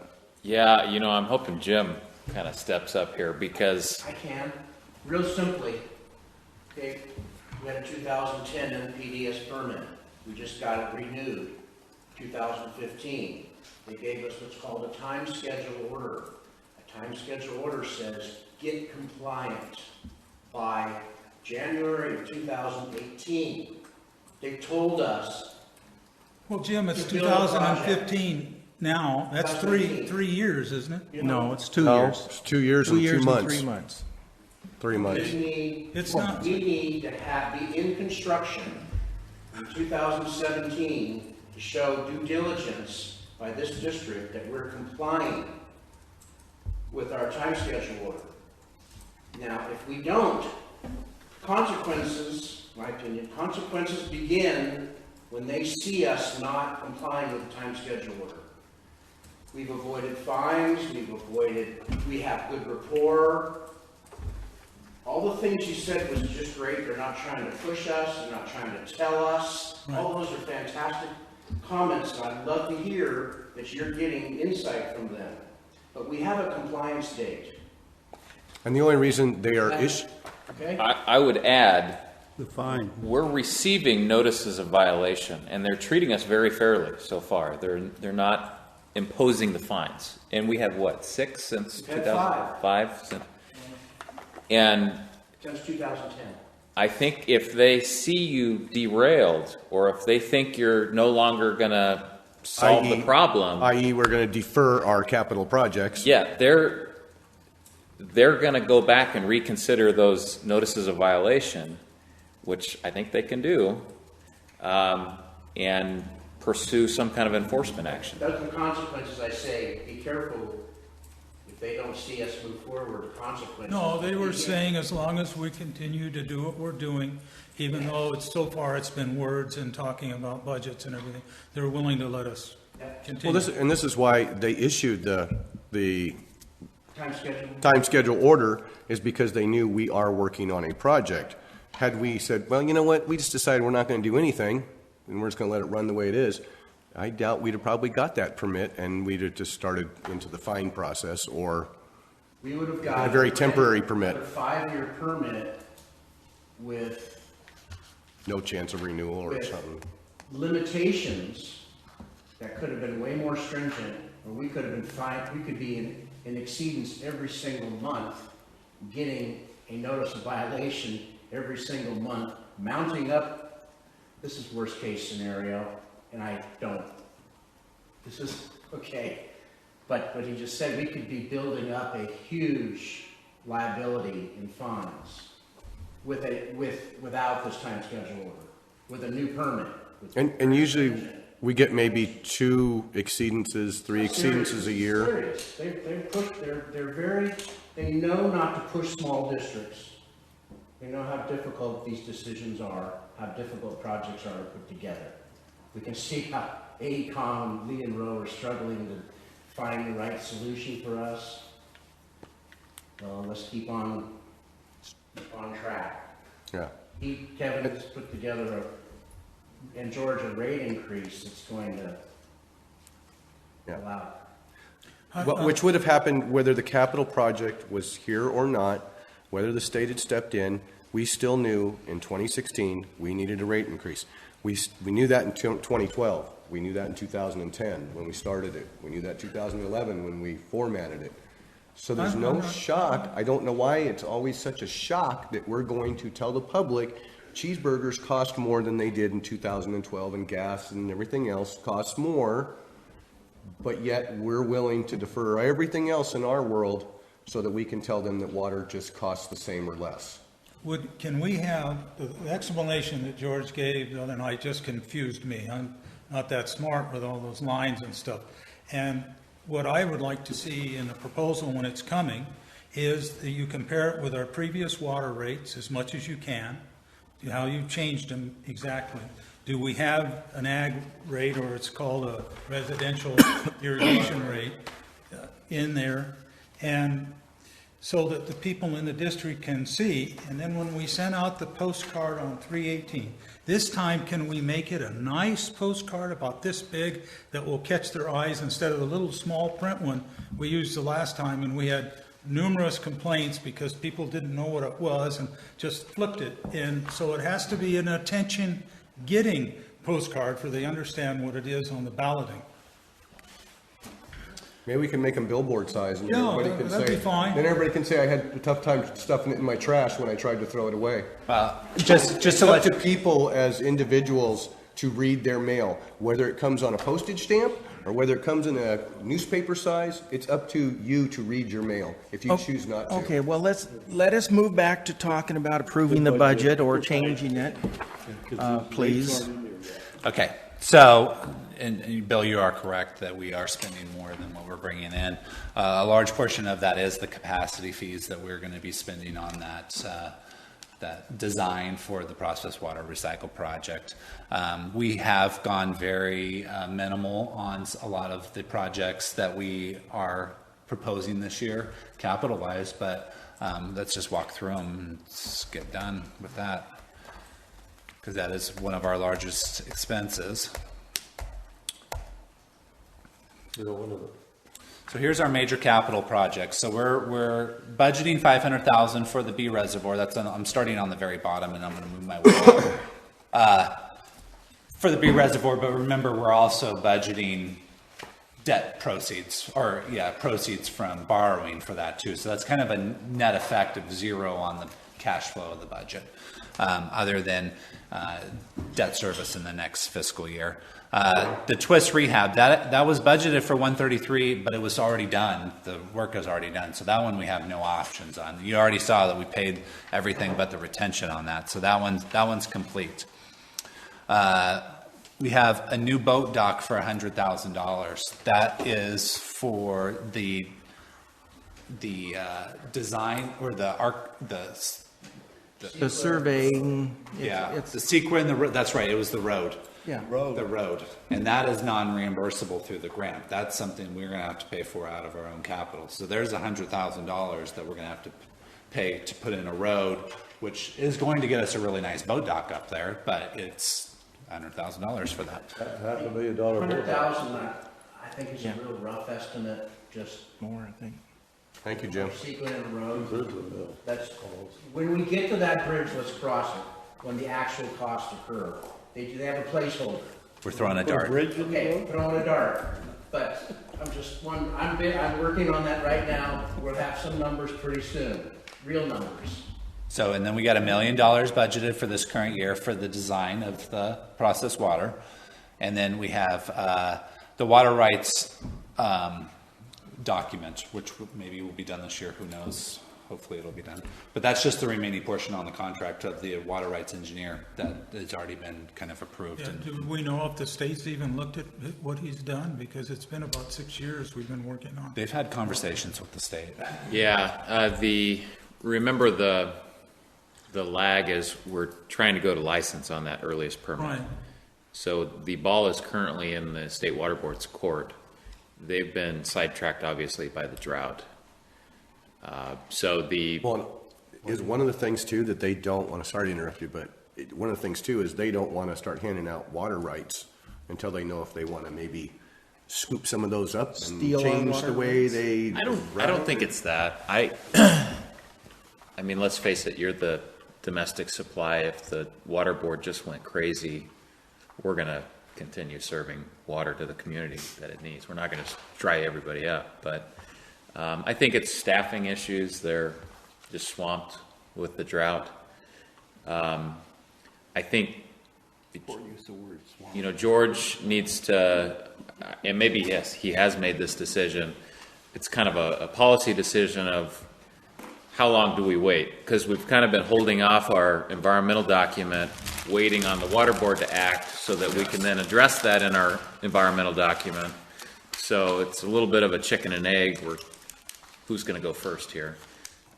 So I think George may be nearing a point, maybe he already has, where he's just said, we're going to pull the trigger, we're going to call it a license and move forward and get the environmental document done.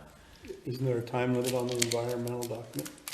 No, I mean, can it be too old? there's a point when it gets stale, but there's no hard and fast rule. No, I thought there was a time.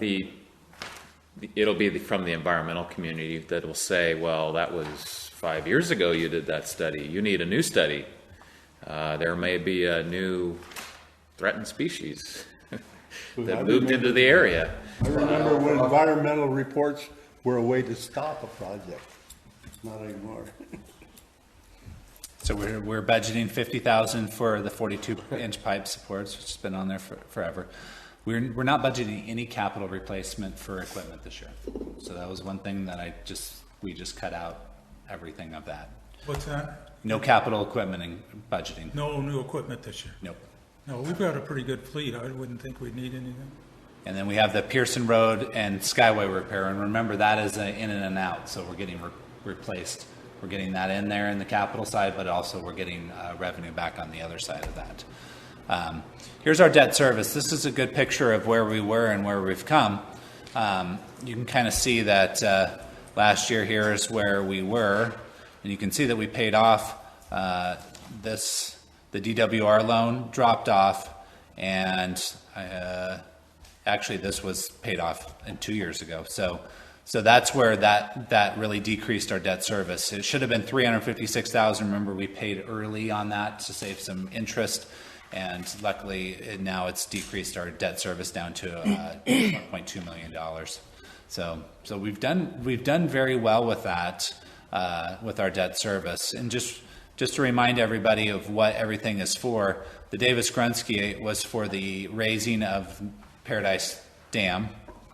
That loan also has stipulations that require us to have recreation up there. The private placement loan, that was for the Corporation Yard, new SCADA upgrade, and for the Billy and Skyway Road pipeline replacement projects. The iBank, sorry, that's the private placement loan right there, the 267. The iBank loan was for the Magalia bypass. So that was done in 2007, I believe.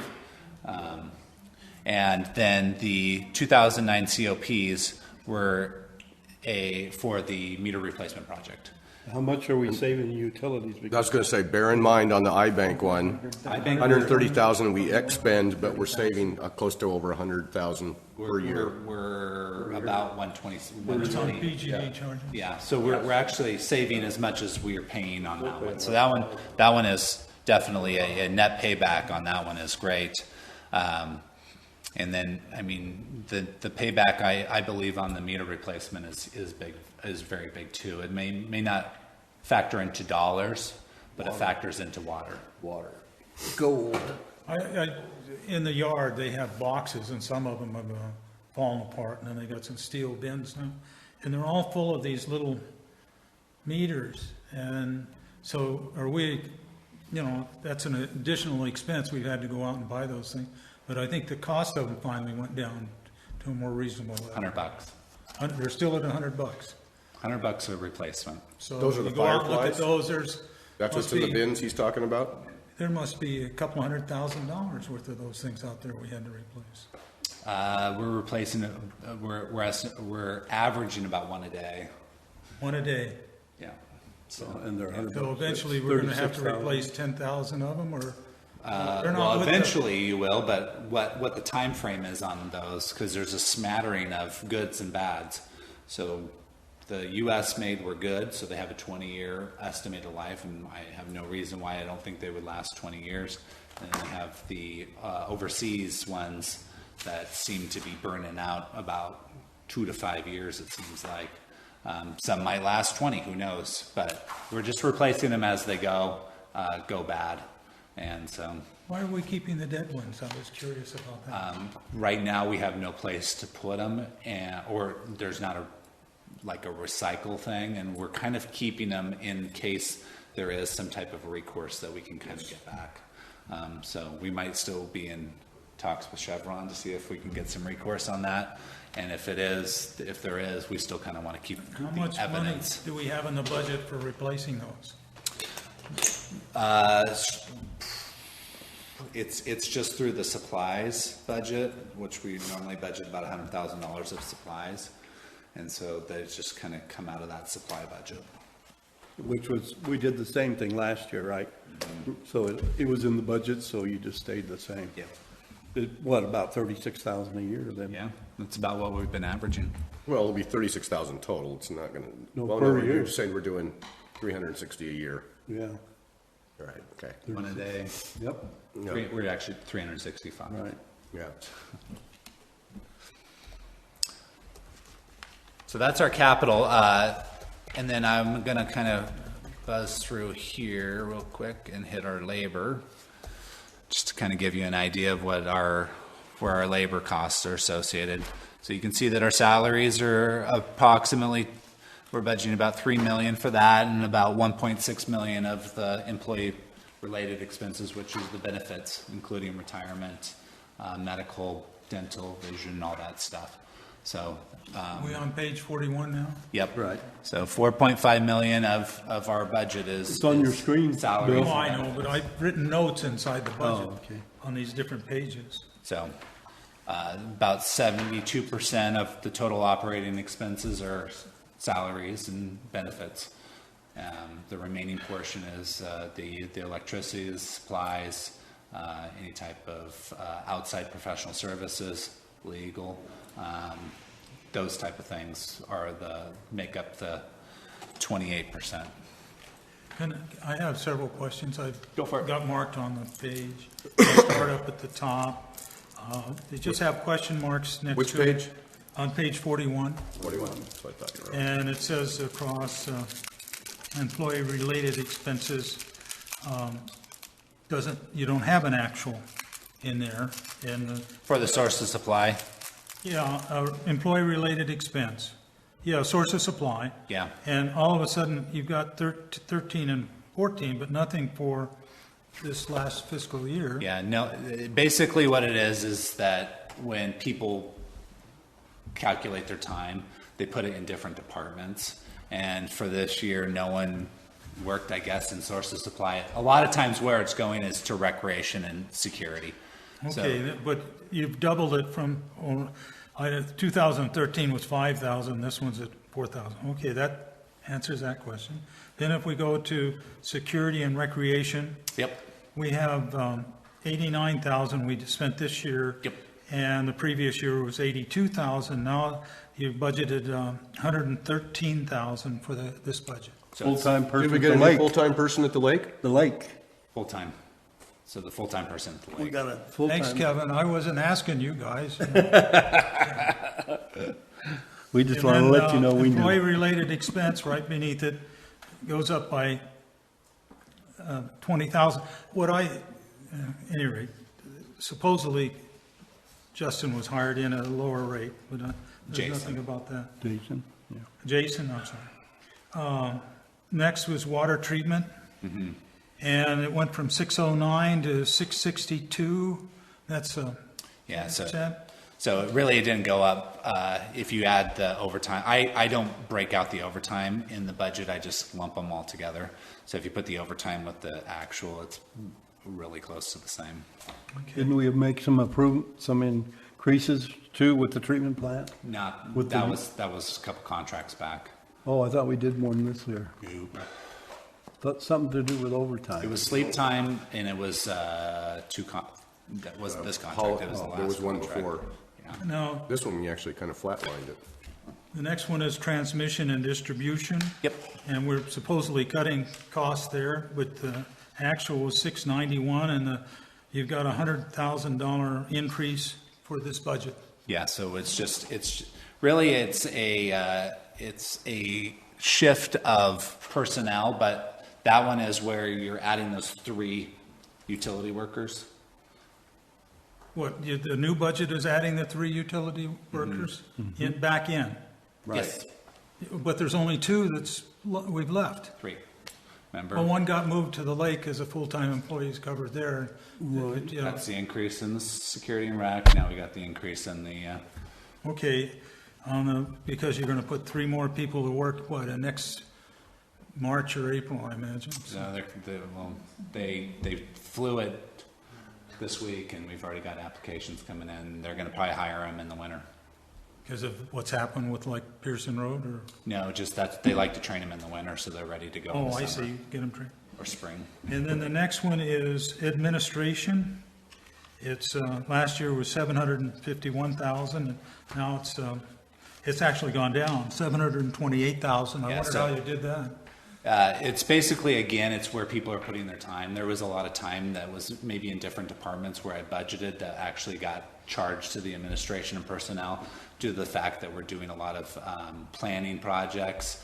Some of the drought stuff, all of that type of stuff would get charged to the administration and personnel Where did the IT position go to? Corp Yard or here? here. Still administration? Yeah. And then pipeline, it's almost double this budget, from 145,000 to 391,000. Right. That's just, we're planning on a full pipe season this year, and that's how we always budget. We always budget more. It seems like the pipe comes in always lower than what we budget, but we've always budgeted a full pipe season. It's 100,000 higher than any of the previous years. Again, that's utility workers would be included in that too. And then we always include some of Jim and Keith's time in that also. Okay. Thank you. I have a quick question. Kevin, you mentioned $140,000, or one bill, $400,000 would not have to, it would have to be changed. You're very strong on your thoughts on that, but you didn't say how much you thought it should go up to. You go to, I got. One more time on that question? Okay, so you want to know how much money we need to go up? The leftover cash ending balance is would be 1.4 mil. Right, so You we're, haven't mentioned that, It's not satisfactory. not satisfactory, but you didn't say what you thought it should be. 5 million? yeah, and I hate to And then just you'll throw tell out us that's our numbers. job. But what I would like to see is that once we get a rate structure in place, what we'll have is a reserving policy based on that rate structure. And that rate structure will then dictate how much money we actually need to put into reserves based on future capital expenses that would affect the cost of service to our customers. So I don't have an exact number. I could say 5 million, but what if we estimate out that we're going to need 10 million to build something into the future? Then I would say 10 million. But we definitely need to go up from where we're at, because we're getting to a level that we are going to be in a position where if something does happen, we're not going to be able to react to that. So See, that's the point that I was trying to make here, and got a little bit shot down out of the saddle. To a degree, if for some reason the vast majority of these people financially could not pay their water bill, and you went to a 60-day, I mean, there was a lot of them started coming in 60 days, we have a real shortage of money to pay salaries and the checks. yeah. It wouldn't take much. Yeah, a lot of that float time, we're still okay on that float time. Oh, yeah. I understand. But what we're targeting in our rate analysis is that it's built to replenish reserves and then meet our costs, expenses when they become due. So there's a two-step process here. So we're accomplishing two things by one increase. Kevin, is there an industry standard of an ideal reserve? Is it 1.5 times budget, or? There's all kinds of different ideas. A lot of times people like to reserve A depreciation. couple of them that I've worked with before is 7%. For some reason, that's a ringing bell. Some people 7%? 7% of your operating budget. Some people This like doesn't count, no, see, That's nothing. capital, a lot of the budgets I've worked with. 70% capital expenditures, more like, but- When you go buy a truck or a new water treatment plant, the tanks up here that we're fixing is repairs and maintenance. See, it just depends on how you break it out. So they budget for it in the operational experience Yeah. sections. So, I'm not being negative or anything, I'm just saying that's the way it is. But everything that we do, repairing the tanks that we approve here, comes out of capital. Oh, yeah. See, and I've worked on some very big budgets, and they've been repairs and maintenance, same thing, doesn't make a difference, it's just where it's at in there. Yeah. So, And the 7% I was talking about didn't include any capital. right. It just was your repairs and maintenance and salaries and supplies and all. Yeah, it sounds like you have like a working capital reserve, which is a lot of times 2 months of your operational expenses, which is about 7%, I would think. And then you have other reserves. So a lot of times I've even seen long-term reserves stating that you reserve every year your depreciation so that your accumulated depreciation is what your reserve balance is. Right. So if we reserved our accumulated depreciation, we'd be about $23 million of necessary reserve, because we depreciate about 1.9 million every year of depreciation. Yeah. So that would mean that we would have to have over an abundance of 1.9 million at the end of the year left over to put into our long-term reserve. But then when we replace that equipment It that would was just be paid depreciated, right out then of- it'd come right out of that fund. Absolutely. So that's a balance. I mean, that's an extreme case. Others have said, you just kind of pick numbers that you feel comfortable with, and you want to build those up, and you have minimums and maximums, and you try to get to those points. Right now, we just need to just kind of get to a point where we're actually reserving. Well, some companies that I used to work for, their reserve for depreciation was actually was saved, was treated as though it was spent. Yeah, put it into a fund. Put it into a fund. It was a reserve, so that when you needed to replace, Yeah, it was there. Yeah, I don't think very many places do that anymore, especially governmental. Where is depreciation in the budget? I didn't see any figures. There is no depreciation. This is a cash budget, so we don't depreciate. That's why we don't amortize or we don't amortize or depreciate any of the assets. Also, when we spend the asset, we expense the asset. So that's why it's a because- cash budget. We're a government agency, a private business would have to have, for tax reasons, if nothing else, have depreciation. For tax purposes, but we do have depreciation under our normal books. So we have our normal accounting system that has depreciation, capitalization, all of that stuff that we have audited every year. That's all based on depreciation. Okay, that's not a cash budget, that's a, That's an accrual Accrual basis, accounting yeah. system. Yeah. I remember before you came aboard, the treasurer, we bought this property, I think, and he forgot to put it into the balance sheet, because it would have been so long since we Since had we bought actually anything. added an asset, you didn't know what to do with it. Right. One more, I got a couple more things. Getting back and complimenting this board before I came on it, on your debt load on page 75, we got a little lower, I was talking about 09 and 10, 11, 12. We had a debt service of $2,034,000 and $3,246,000 and then 1,800, and now we're down to 17, and we're gonna be at $1,200,000. So that's where page 15 went. And you plan to do it that way. There's no problem with that whatsoever, particularly with our accounting system. This was very planned.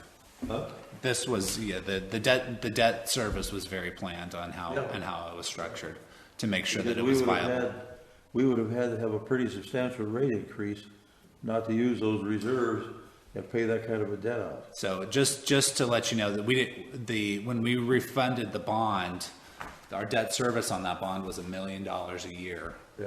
And we went and refinanced it and actually were able to decrease our debt service down to the 578. That helped. Which actually changed our projected budget for the Correct. 4 years. That's right. So that's why you were able to actually not put the rate increase in that was recommended at the time. And you were able to delay it is because of that restructuring of that debt. But you know, one of the things that I've noticed on our indebtedness, it seems like every time, from your statement, you know, on your page we're looking at, it's 9.3 now. Correct. It's always seemed like it's around there. No matter what we pay off, we're still always going around 9 to 10 mil. Or maybe it's down a little bit. I can go back here, you see how I look at Yeah, it. I mean, it slowly trickles down, obviously, just from the amortization of it. Right now, we have a lot of debt that is very new, so therefore you're early on into your amortization, so a lot of your payments going to interest. So a lot of our senior debt is now falling off, so that you're not going to see that the decrease in the principal as quickly as you were seeing in the past. As I see it, Sorry, Doug, go ahead. as I see it, we're going to be going for 3 rate increases.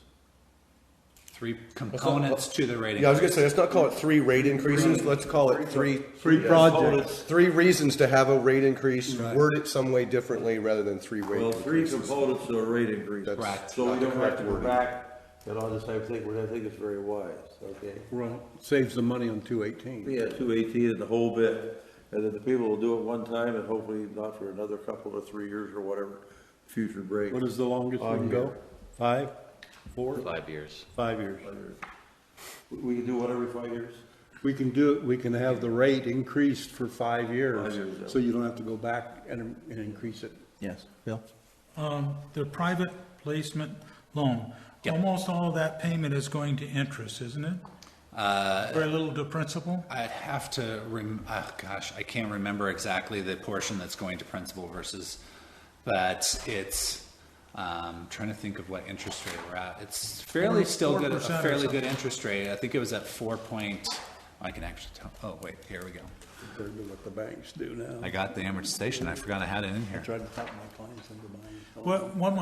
What my question is basically, is that thing to a point where we could possibly refinance it and cut our payments on it since it's a 4% loan and you're saying we have access to 2% money? 2% money from the state, so the state won't loan us money on any type of refinance like that. I'm always out there with our bond issuer asking about refinancing. This one, I believe, has a 10-year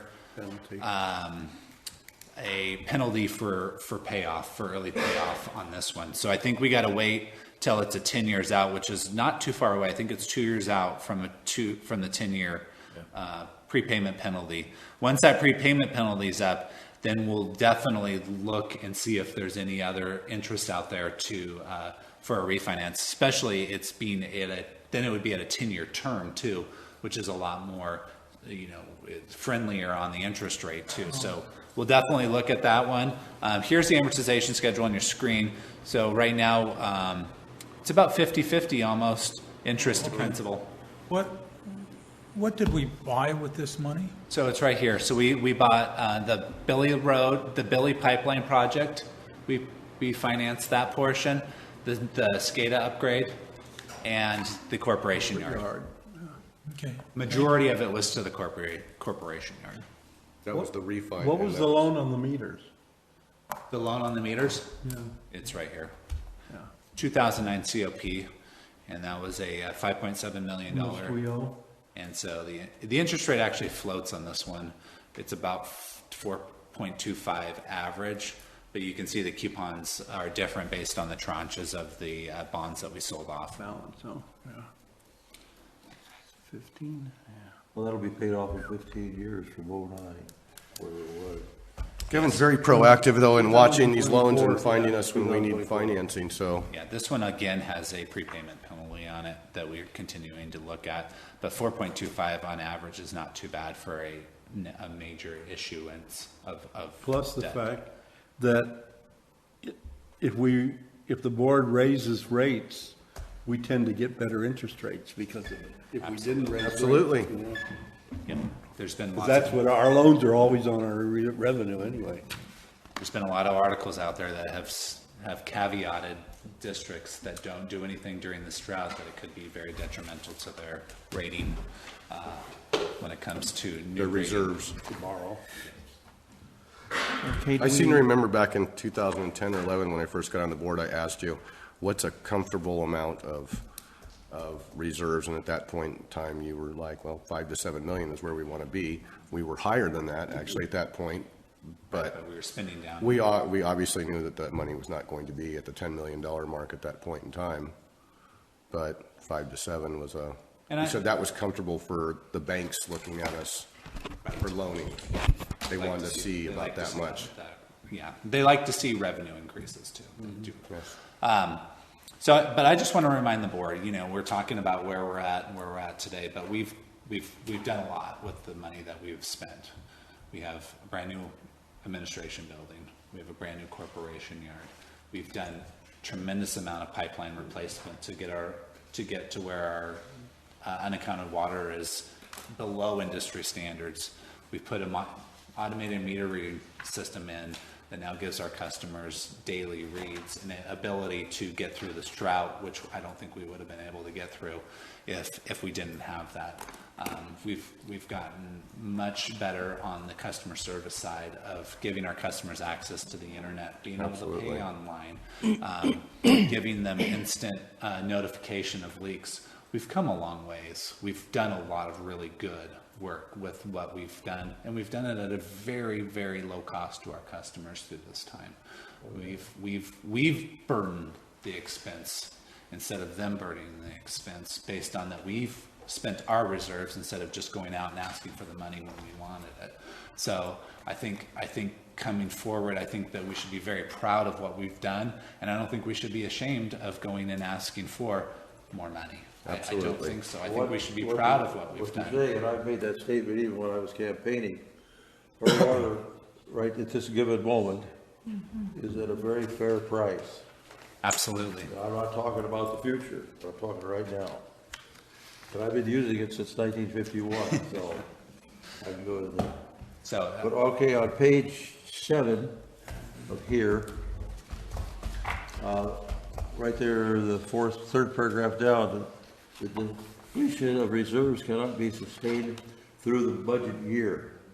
correct. See, I guess that's your statement, Kevin. That's right. See, and that's one of the things that I've been looking at for these budgets and talking about page 15 and all that, because I didn't think we should be deleting our depletion of the reserves that long. Mm-hmm. Because the budgets I've been involved with for the last number of years, you don't do that. Because you get caught with your pants down. So you're in favor of a rate increase? We have to. Okay, just Well, want to make sure. there's no choice. We're gonna There's have no to, choice. how much we Because have to we're get slowly for what. going broke. Okay, Let me ask this, Kevin. Can we withdraw spending in our pipeline replacement? Because we have knocked our leakage down, our unaccounted water losses to below industry norms. If we wanted to delay spending, if we wanted to push this out and move the responsibility for fixing the rest of the leaky pipes onto maybe some new board, what would we be able to save $500,000 a year if we just said we're not going to put any pipe in the ground? The answer Other actually, than breaks, Right. explosion. At this point, the answer is no, because the majority of the cost of replacing pipes is labor. So it would be, if the board was wanting to cut jobs, then that's really where your savings would come out of not replacing pipes. You would basically be laying people off and foregoing that construction from happening. So, but I think that everybody also knows that we have many, many miles of ticking time bombs out there too. That just because our water level is down doesn't mean these pipes aren't needing to be replaced based on damages that can occur, just like Pearson Road did, going forward. How much water did we lose on Pearson? George had that number. I forget what it was. See, that's You might know. the thing. Enough. I remember when 100,000 gallons? we were losing 36% of our water through leaks. Back in the 70s. One of the things that, it was while I was still attending meetings, as the public here, Jim and Bill Taylor both put it across on your A pipe, your A system is in here, 2.5 meters, something like that. I really think that we need a line running, a 16-inch is what they recommended, I don't want to take time to find it in here, running from the treatment plant to the A area and going into that. That's Because A we- backup line, is that what you're Backup saying? line and all that. There's a project in here. Yeah, I have a placeholder, see, yeah. I would think that would be something that would go to the front of the list, as far as I'm concerned. Well, right now, the front of the list is the process water I recycling understand project. that, but But were they We can going to make it be number looking 2. at that also, the tie-in in that design? Yes, they're looking for the on-site improvements of the plant, so that when we build the pipeline, we connect. So we do have a placeholder though, and that is part of our future capital expenses that we're looking at. What would that cost? Neil? Pipeline? Yeah.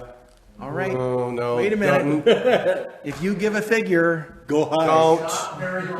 don't It's a little bit of skyway. even spit out a number, please. it's in here.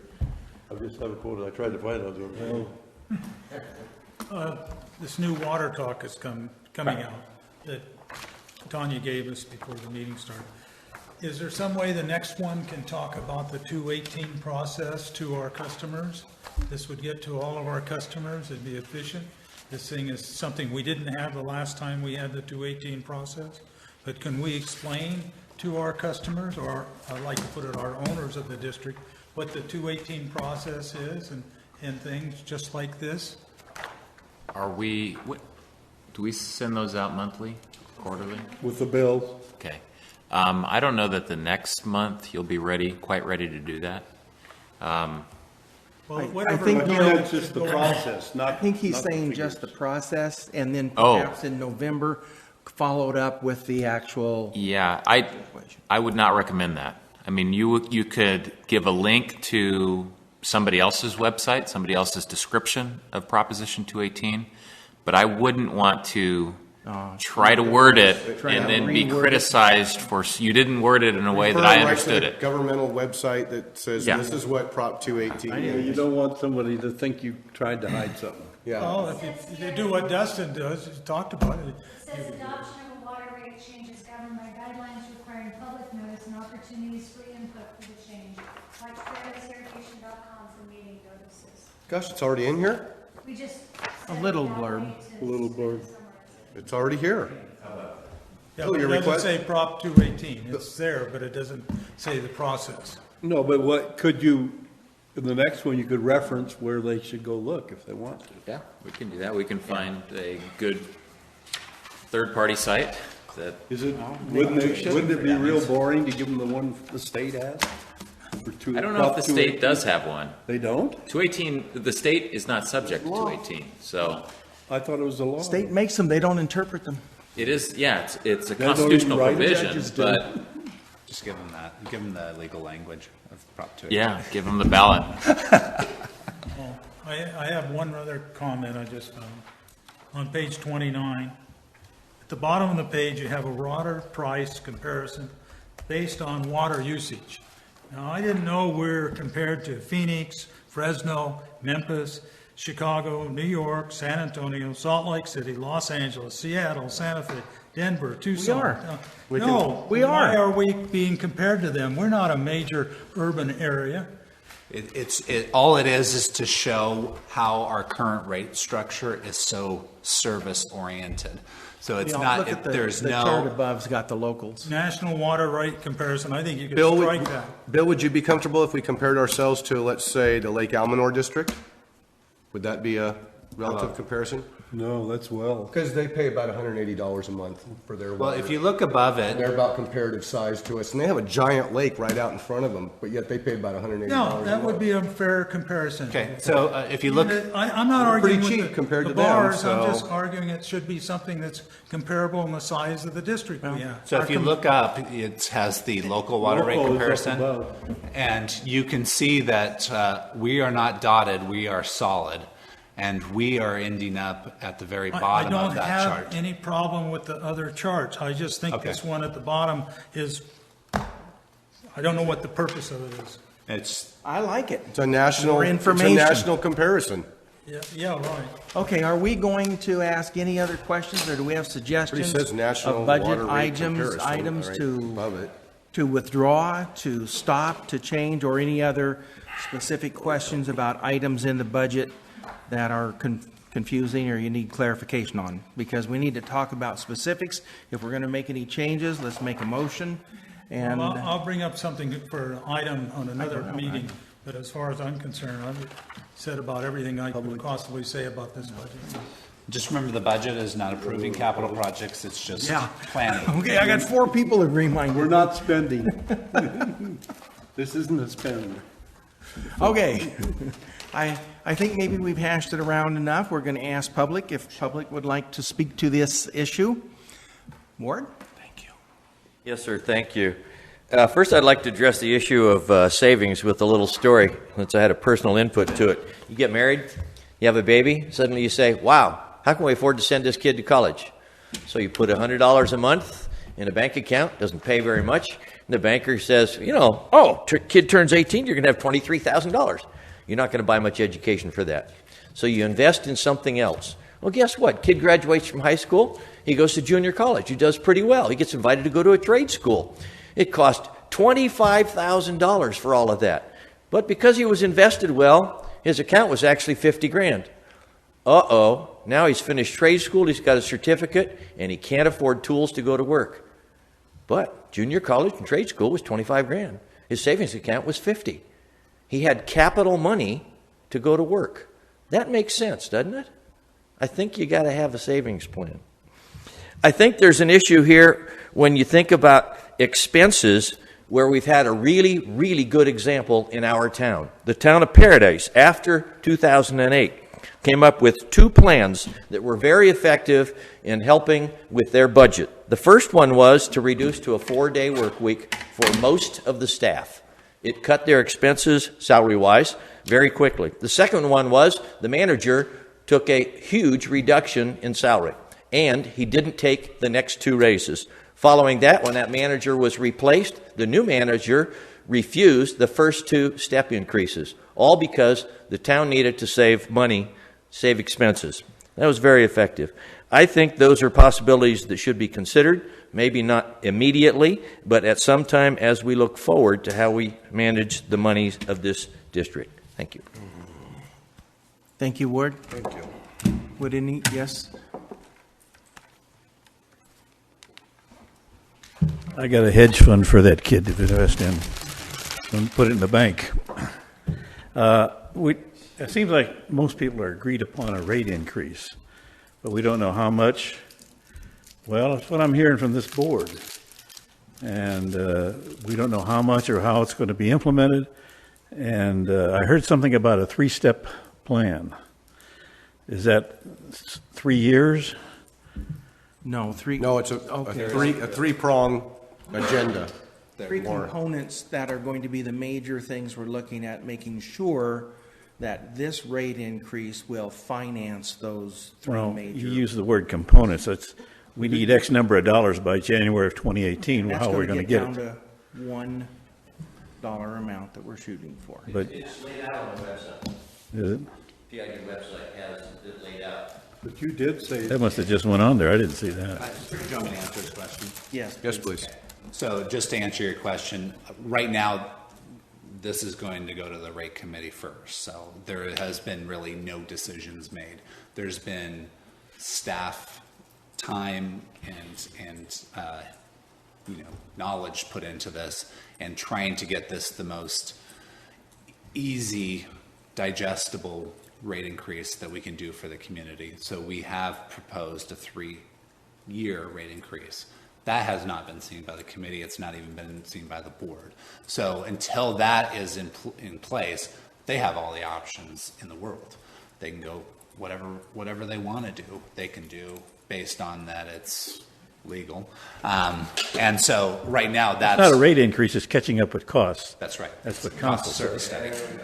Yeah. So that's where it is right now. So that's not to be completely vague, but it's that we're not, all the information's not out for them to really make. I guess my whole concern, Kevin, was what are the steps here? You're going to present it to the rate committee, the rate committee presents it to the board, and then it goes to the Then we 218 hold process. hearings. We hold hearings. Pardon me? We hold public hearings. Right.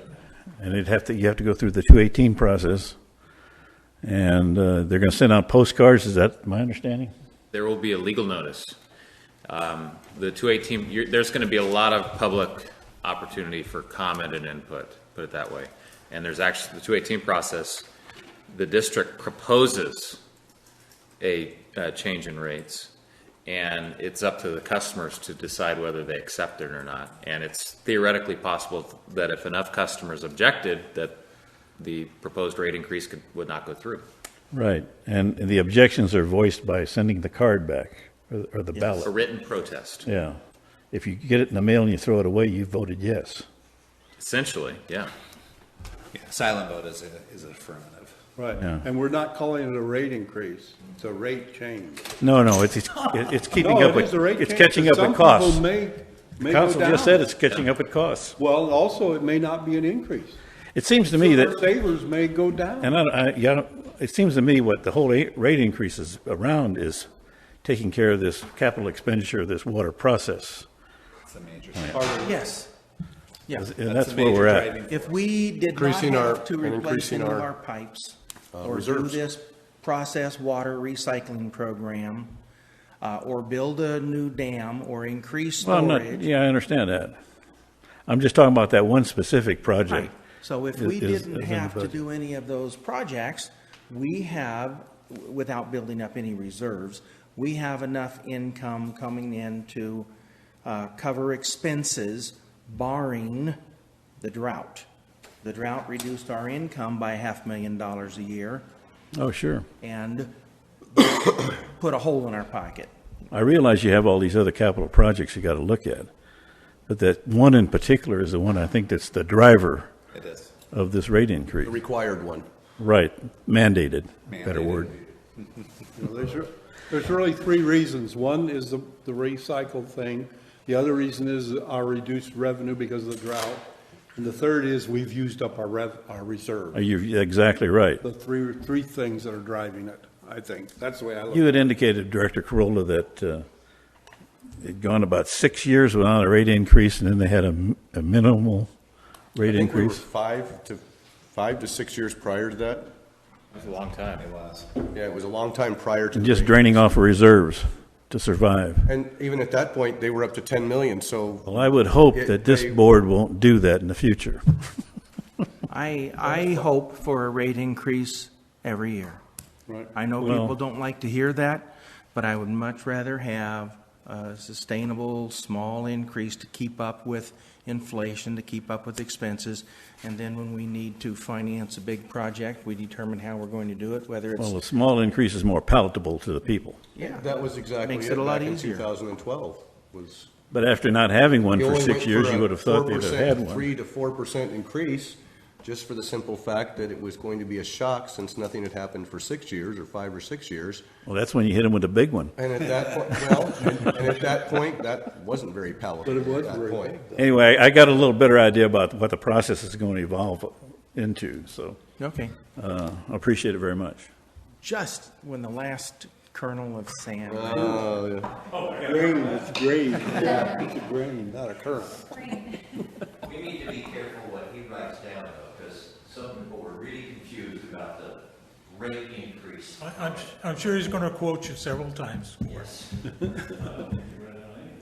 Any other public comments to make for this? Thank you. Then back to the board. Does anybody I'm else gonna make- have a question or concern, or are we ready for a motion?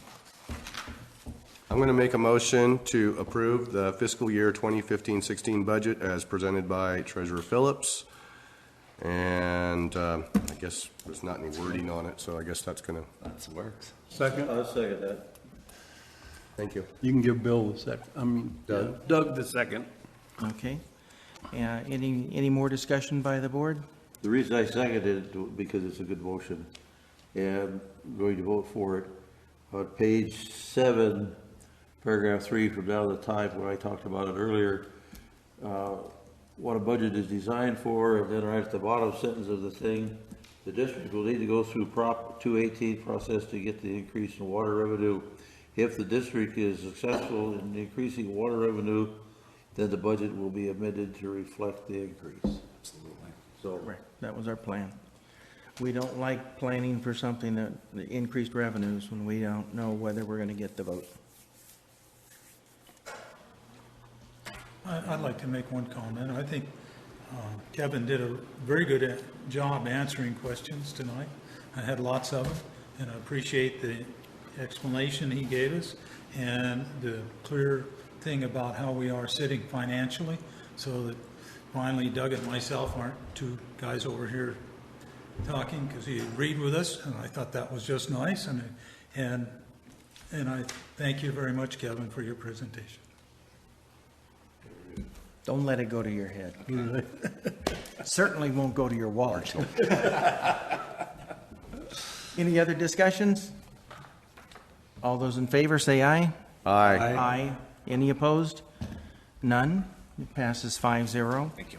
We're at the Thank point, you. I can't hardly believe this might be a first also, where on the agenda it says board recess. But just before going to board recess, we'll try to keep this limited to 5 minutes. When we get back from board recess, I'm going to reconvene the meeting, and then we're going to skip to item 14, the closed session with legal counsel.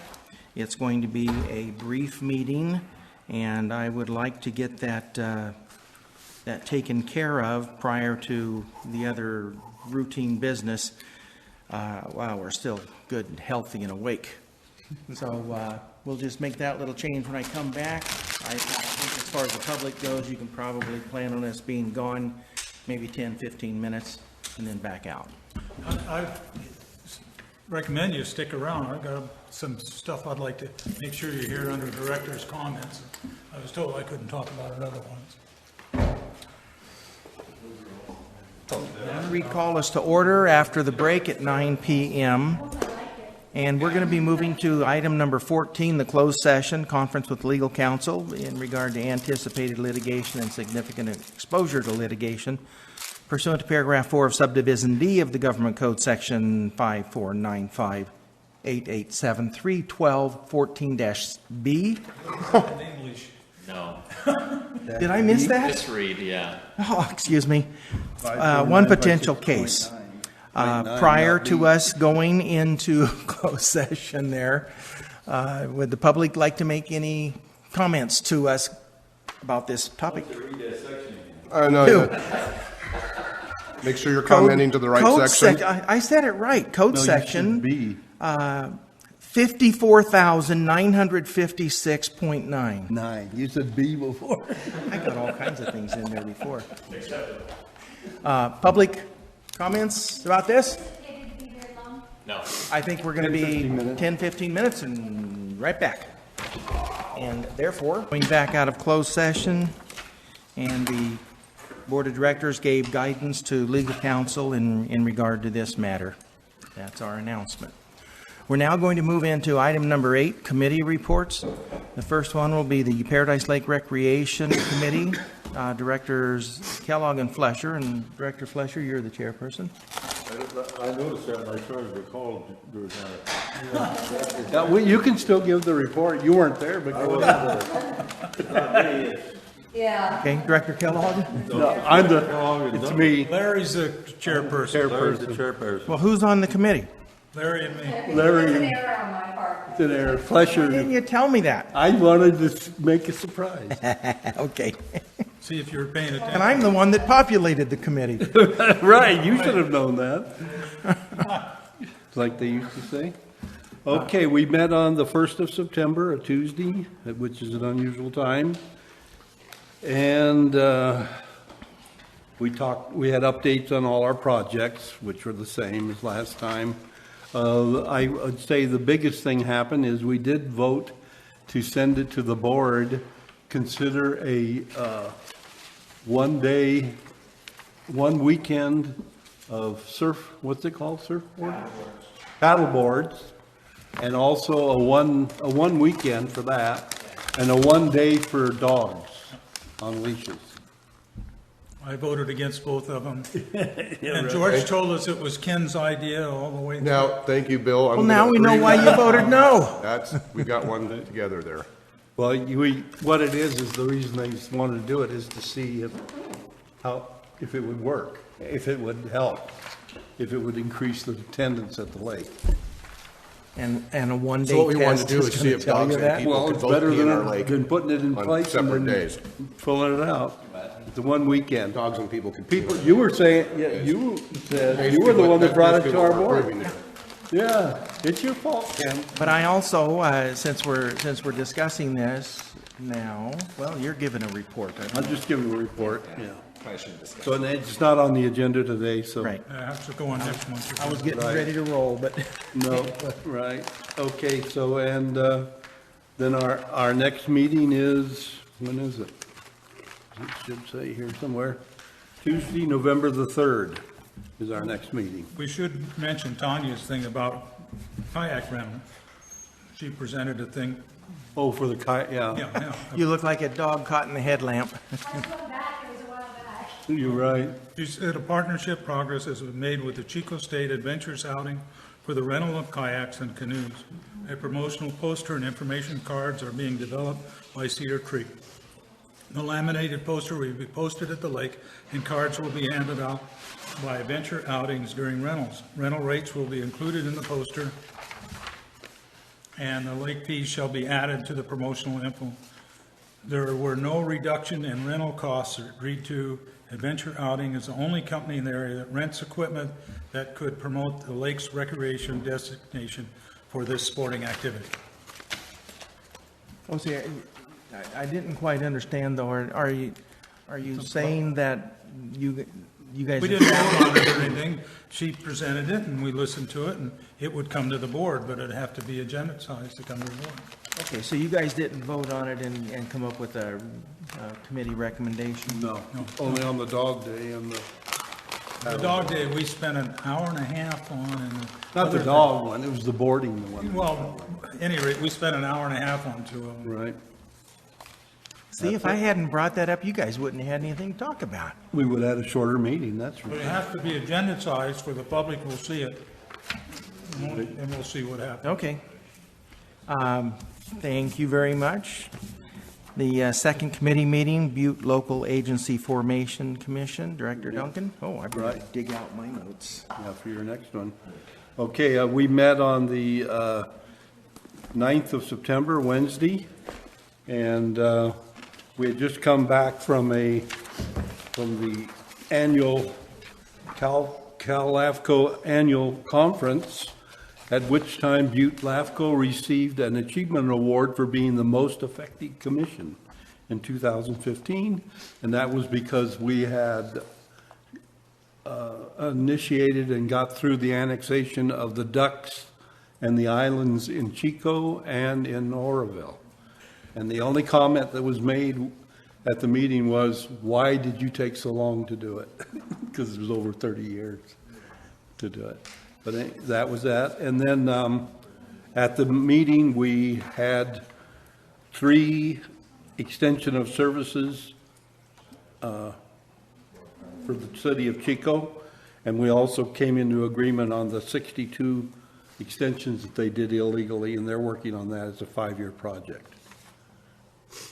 And I was on Cal-LAFCO, I was re-elected to represent special districts, and Bill Conley was elected to represent the Butte, the county. So now we have, of 16 directors on Cal-LAFCO, two of them are from Butte County. So, and we're very active in legislation on that. Not me, but the board is. That's my report. Okay, thank you. And the third item is Butte County Special Districts Association. That's the one that I'm the representative to.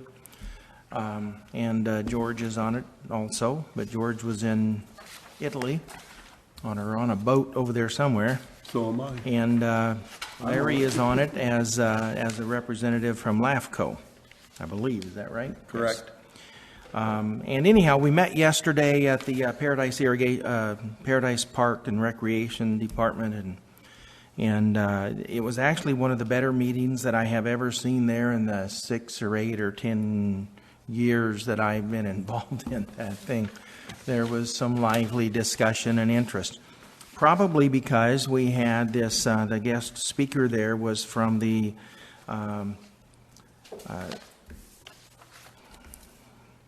statewide California Special Districts Association, the CSDA, and he was there to talk to us about a CSDA chapter affiliation. The speaker's name was Dane Wadley. He's out of Sacramento. Young man, energized about doing this and developing it together.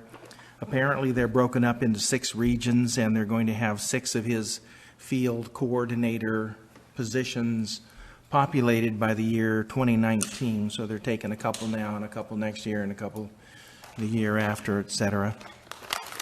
But the bottom line to our group there is that they bring resources to bear. They bring guest speakers. They bring people that can talk to us about legislative issues. And they're going to be very involved. And there's no downside to our little chapter there of the Butte County Special Districts Association. There's no dues. There's no expense except for the fact that they want to make sure that we carry our, I guess, errors and omission insurance or whatever our general liability insurance is. Or have each one of our 40 members bring in a document that say that they're, like PID would bring in a document that says, here's proof of my insurance, I'm already covered, so we don't have to worry about that. Well, there's no way our little organization is going to want to have to monitor that and make sure that everybody has their insurance policy in place, all the different expiration dates, and it's only going to cost us about $300 a year for the blanket policy. So that's the way we're going to do it, and we're moving ahead with that because we can always vote to disband. The only caveat really is that the Butte County Special District Association cannot have a public stance that is in opposition to the majority of the California Special District Association. So if they take a stance on legislation. Excuse me? On legislation. On legislation, yes. So if they take a position, then, and we don't like it, then we're just quiet. That, of course, has no repercussion back to PID as having representation on this. So we didn't find any negatives. We thought it was a win-win situation, and we went ahead and voted to join that. One person disagreed. Oh, yes, one person was, Larry. Let me see. Who might that have been? Who was that? I didn't want to spend it. I didn't see your $300 worth of benefit from it. You pinch So him I hard, voted Larry. against it. He didn't convince me. Okay. He needs to inform you better then. Right, not educate. No, but of course inform. not. We can't educate Larry. The general membership meeting, we set a date for that. It's going to be Thursday, October 15th. So those of you board members that may be interested, you can mark your calendars. It's going to be at the Bird Street Cafe. I think that's the name of it, down in Oroville again. It's going to be an evening function. That's where it was last year. That's correct. A no-host bar for cocktails and visiting from 6 to 7, and then dinner from 7 to 8:30 or 9, whenever that is. We plan on having a speaker there. In fact, we're going to rely upon the California Special District Association to come back and make a presentation to our group. The cost is going to be, it's still yet to be determined because we haven't developed the menu yet, but we feel it's going to be about $30 a ticket for the dinner. And the spouses or the significant others or a guest for each person that wants to go. For example, if all 5 of us board members went, we could take a guest, and the guest meal is paid for by our Butte County Special District Association's checkbook. And the reason that we're doing this is because we felt that the attendance has been flagging recently in recent years. So to go along with that little incentive there, and of course the district pays for us to go. So if you would go with your spouse or my fiance or a friend, Girlfriend. then well, okay. There are also going to be raffle prizes. We voted to fund the generation of raffle prizes. It seems like, it's kind of a loosey thing. Somebody's in charge of it. The suggestion was that we have at least one raffle basket, if you will, per district that is going to attend. So even though 5 of us may attend from the PID, it's one gift basket that's going to be raffled off. But if we have 12, 14, 18, 20 districts that show up out of our 40 district membership, there'll be lots of prizes, and maybe encourage some people to come along.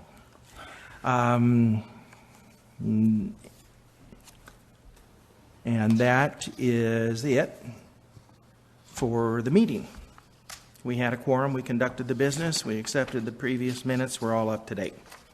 And that is what we did at Butte County Special Districts Association.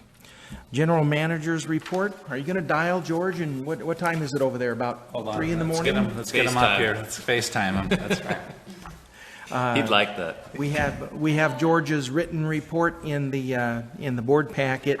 I don't know, Kevin, were you? Screen. Yes. Were you going to speak to that, or are we just going to? The whole board had an opportunity to read it, so we know what he said. Yep. I think most of his time has been spent on that cost of service study. A lot of that has been his main concern. I didn't get a copy. I have It's right up there. Take a picture. No, the actual cost of service draft study. Oh, that. Oh. Thank you. So, I think that's pretty much it Let's see, I think I had a couple questions on his on his report. Okay. Yeah. I'll do Okay, my Kevin, best. you get to answer for him. That's right. Right. Now, we, at the Butte County Special District, they were talking about how long George had been here. And I said, well, I think it's a little over 10 years. And the report says 11, so I was right. Where the guy from their district where he used to work thought it had been longer. Oh, really? 20 years. They thought he'd been gone for 20. So anyway, but that, the other thing was, I was going to ask about how much water we lost on Pearson. Don't know. And why did he say, unfortunately, the bids came in at just under 100,000? Because he was thinking they were We were going to be thinking closer to 50. 50. Oh, okay, but it's still, The verbiage it's is, still being paid for by, All our accepted insurance. $10,000 deductible. Aqua JPIA is okay with the additional cost. right. Yes. Yeah. that's what he said. Yeah, they're okay with it, but they're still paying for it. What do we have, a deductible? I think How it's much? 10,000. That's what I think it is. 10,000, okay. So it didn't, I was wondering why he said unfortunately, 'Cause he- since we weren't paying for it. Estimated it. Original estimates Yeah. were- So they'd be overlaying Pearson, all 4 lanes from Skyway to Auburn, Well, more than an overlay, I think they have to dig out the bedrock and restructure Do all it. of it? I think so. Yeah, I forget what the There whole, was like mushroom bubbling in the pavement yeah. the day it happened. I mean, there was actual mushroom, Yeah, it did a lot of- concrete, or not did a lot concrete, of but work. blacktop mushrooms Really? That's odd. bubbling up, and then they subsided the next day. Wow. They flattened back down, but you could see these. Water under. The road was much lumpier day 1 than it was day 2. You know, Jim probably saw it. erosion that you Yeah, gotta repair yeah. it. You'll have road failures if they don't get air. There was a lot of water bubbling. Road failure, Yeah. there's gonna be road failure, and then guess who gets to go back? Yeah. Well, who's letting the But contract? once we get the town to approve it, then it's their problem. Town is Sarah Road. Yeah. All right, then we pay the price the first time, they gotta pay repair it right or not, right? True. That sounds like our position. That's our- Yeah, exactly. I was gonna say.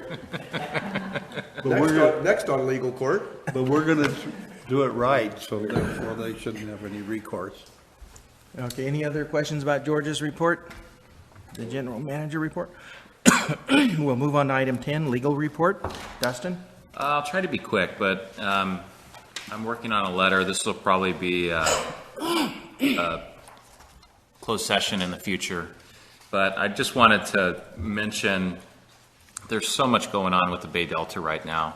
You'll recall in past, probably 12 months ago or so, we were talking Bay Delta, BDCP, Bay Delta Conservation Plan. And the state decided to scrap that project and split it into two. So they're calling it California Water Fix and California Eco Restore. The two aspects are just two separate names. I think the district's concerns remain the same, so I'm going to prepare a letter that kind of reminds you of those concerns and gives my view on how we ought to respond. Just generally, though, I think, you know, the Bay Delta can be like a financial black hole. If you really tried to appear in every little proceeding and represent PID's interests, it would cost a fortune. So I don't recommend that, but I do recommend kind of selectively picking and choosing and making your position and concerns known. So my letter will touch on that as well. With that, I'm thankful it's raining. It's really needed, and take any questions. I put everything away last night, so I figured it's not gonna rain because I got it all away. Well, But I was wrong. Remember the water police. Don't water within 48 hours. Oh, is that part of the law? That's your ordinance. I don't water that much Did you just anyway. say, is that part of the law? Yeah, I didn't read it, because I'm not violating it. I'm using 2 units a month. Any major? I'm a super measurable. saver. Did you hear what we've gotten yet? I do everything. No, but it's been measurable. Oh, I'm sure it has. My sprinklers haven't been on in 3 Maybe a years. tenth. Probably 3, yeah, I was gonna say maybe 3/10 at a maximum by the time it's all done, probably. I don't know, I think it's a lot more than they thought. Problem is with a storm like this is it's just absorbing right now. You gotta have 3 days of these events before the water even starts running off. Well, you'd be glad that we're not like LA. At least it's wetting things, so that's at least a good thing. And we're not having We might floods. not have the potential of burning as easy. Right. Okay, that's not quite the legal topic. Okay. He brought it up. Any other questions? That's right, he did. All right, we're going to move into staff and billing reports. Okay, so this deal here, okay, the staff and billing reports. I will ask people if they have items that they would like to bring up or any questions. I'd just like to point out about the revenue at the lake. That's just fantastic. Now, many of my pages I showed Georgianne in my printout. I had this one, fortunately. We're missing a lot of detail to them. I don't have graphs. I don't have pages at all. But I got a list of about 20 pages, maybe 25 pages, missing out of my download. But just how good our revenue at the lake is picking up. We still have 3 more reporting months on this, and we're already almost up at 40 grand. Fantastic, so. Staff only We're not offsetting any of the costs. Right. But it's nice to see that our lake is being used and that, people are taking advantage. And I think on the next page you had, obviously March and April were 2 of our heaviest months for, buying seasonal boating out there, so that's definitely Well, that was because the first 2 months we didn't sell them. Remember? well, January. Just January. We didn't sell them. February we did, I would say January we didn't. But then the staff cost The staff cost and security in Lake is over 110,000. Like I said, we're not gonna offset anything up there, that's a given, always. Right, but I mean, I'm just getting it's- ready for the fee increase. It's nice to see, I think when I came on board, I think we were at close to like 2005, so I was gonna say 23,000. We were basically at 25,000, we've come up When did you come on board? 2010. Oh, okay. Yeah. So, Gone it's up nice a to lot. see, we've gone 15,000. From 15 to We 40. really haven't changed the lake too much in those amount of years, we've We added. spent about 50,000. There's Well, been but we've cleaned, but it's nice to see that this increase in revenue is Oh, definitely. yeah, right. What we're investing is definitely paying off. It's our, People will remember it. it's not the like they- gem of the district. So, Yeah. it's just nice to see the revenue going up. In the November issue of the newsletter, watch, because one of the suggested Christmas ideas for people is a lake fest. That's a good stocking stuffer. Oh, They suggest that, huh? That's a good stocking stuffer. Yeah, that's kind of what we thought, is it would be a good way to promote it, since we're open year round now, we can do that, it's calendar year purchase. hey, that's a good idea. We'll have decorative envelopes waiting I like for you that. here. Anybody else have items? Unaccounted water, page 174. We keep arguing about percentages versus things. It shows it going up, going down. Percentages are based on production. So when the Production is going down. It's like this. If the lost water is 10 units and the production was 100, then it's 10%. But when the production goes down and we stop producing as much, now we've only produced 50 units, but we still lost the same 10 because we got the same weeks. That shows a 20%. The red line is the one we want to watch. The red line is the one that really says. Did I do good? if we're- You did good. Yes, you did. The blue line, like Ken was saying, is a percentage. Yeah. So anyhow, that's why it's going up. But I It's tell, weird. I tell people that we're below 10% and they can't believe that other water districts. Yeah. Yeah, we've come a long way. Anything else, Bill? No, nothing else. I looked through all the rest of it. Good. Doug, for anything from you? None. Larry? None. Okay. Tanya has something. Just a quick question for staff, do we have number for where we are, number of people yet this month? I didn't No, see Mickey, it. Mickey was on vacation. She and was I- on vacation, Yeah. okay. Okay, I just keep an eye on that, see how we're doing, I was just curious. I know it's going up quite a bit. I Right. forget what the number. Were you gonna check in to see, like, I signed up 4 meters to it, and George says that he thinks I only got credit for 1, and I think that's wrong. It's per account. Is it per account? Per, Okay, 'cause so you're one account.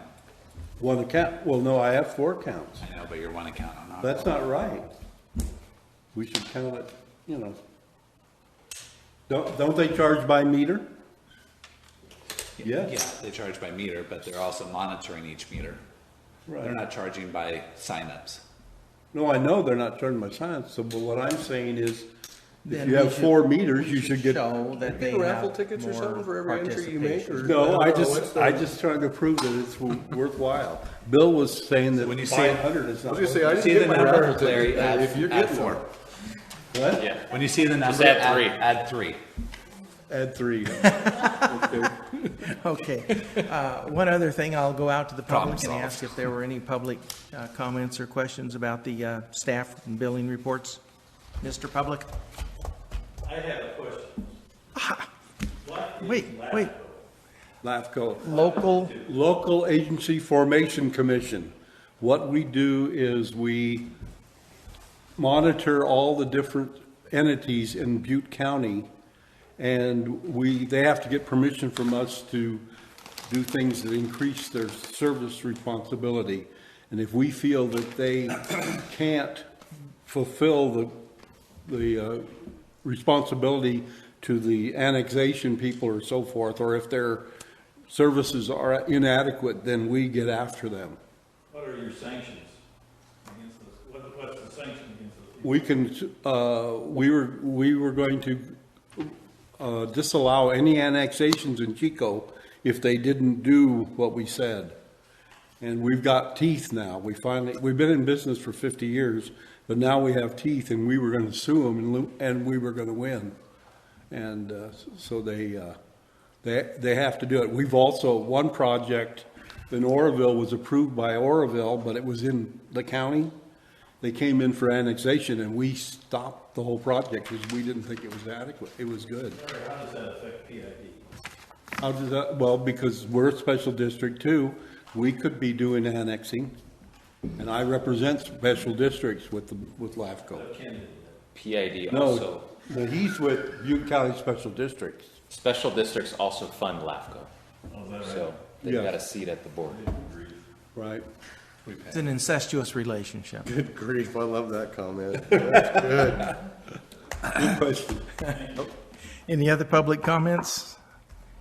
All right. I move we accept the August 2015 staff and billing reports. I'll second it. Been moved and seconded. Any further comments or questions? All those in favor say aye. Aye. Aye. Any opposed? None opposed. Passes 5-0. Treasurer's memo. Yeah, I just did a memo. You got a lot of information already today. Currently, our cash balance is at $2.8 million. It's actually, you're going to see a big decrease next month because we had a big debt service payment that came of that was due this month that we're in, so $500,000. So we kind of went down, and then we'll start creeping back up based on that.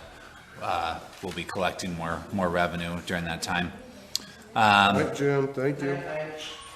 So currently, our outstanding debt is $9.3 million. I was talking about that today, and obviously our operation service fees right on budget. Consumption continues to be much lower than prior year patterns. And I also went to 2 training courses this last 2 weeks ago down in Sacramento. I think I was actually at the same place. Larry, did you go to Cal LAFCO's down there in Sacramento? Yes, I was there at the same time. Oh. I had a training course on internal controls. And then I went to an HR boot camp, which was really good. It talked about kind of hiring process, the disciplinary process, the performance review process, and then just kind of an update on the new legislation of HR and personnel issues for government agencies. So, and it was put on by the California Special Districts Association. So very good. So that's it, and we're working on that cost. I've been really working hard on that cost of service study with George, and I think when he gets back, we're going to be meeting with the committee, and then from there, we're going to go to the board, and I think we have a really good thing going. So, Go to the board for kind of an information item, workshop type. Is that what I heard you say earlier? that's what I think that George had And then mentioned. workshop, input, massage the final product, then next meeting is when they consider possibly starting the 218. and issuing the notice. And, Correct. Okay. Yep.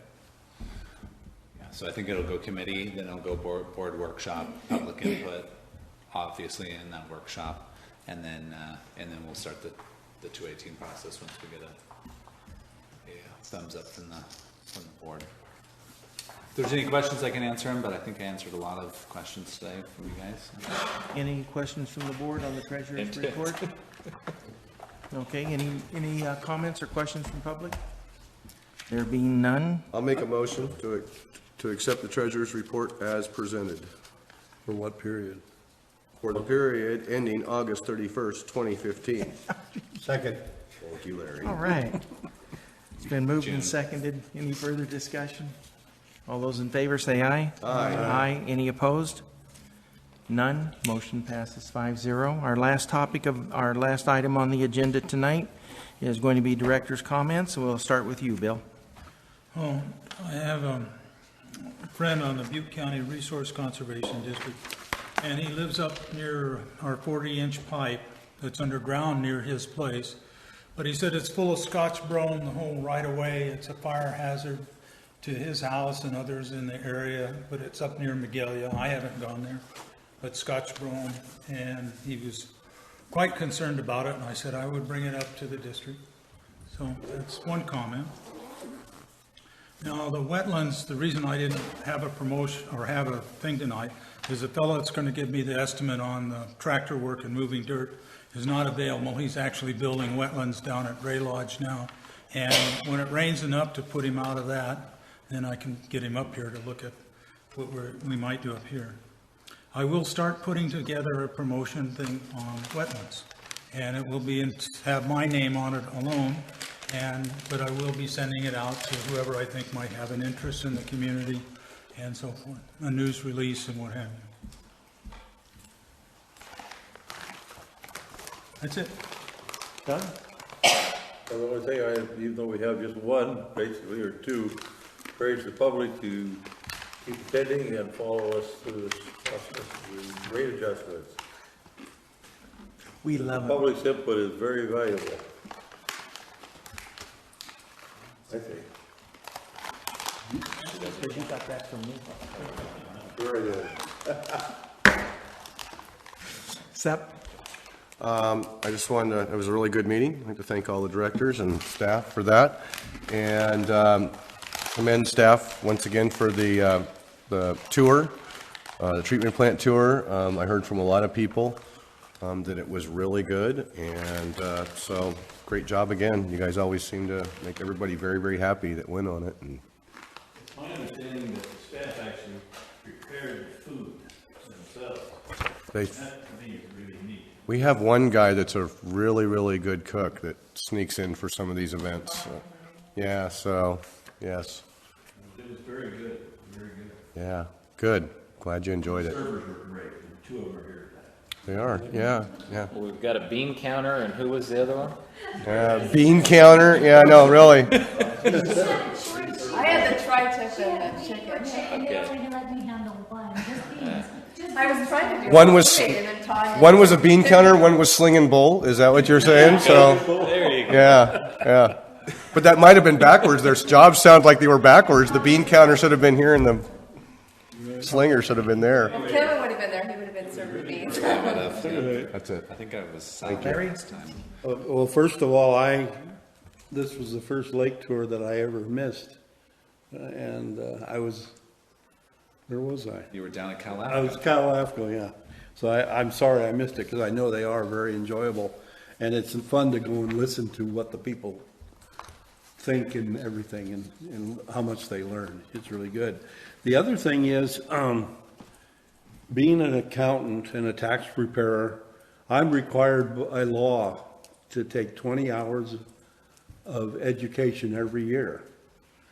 I know it isn't a law. I know there are some things that we're required to do as directors, but I'd like to see us talk about getting an annual or biannual education on the Brown Act and on directors' responsibilities, because I think there's a lot of confusion in this, and I guess we'd have to change our policy to do it. But I think, if we could get it like we do the ethics from our lawyers, I think it'd be helpful, because I've heard different things from different directors at different times that I don't think they all understand it. And I've been 30 years under the Brown Act, and I sometimes don't understand it. So I think it would be helpful if we would have that as one of our policies of doing something at least annually. That's my comments. Okay, and I have no comments, therefore. You can't possibly be adjourned at 9:45. It is adjourned. This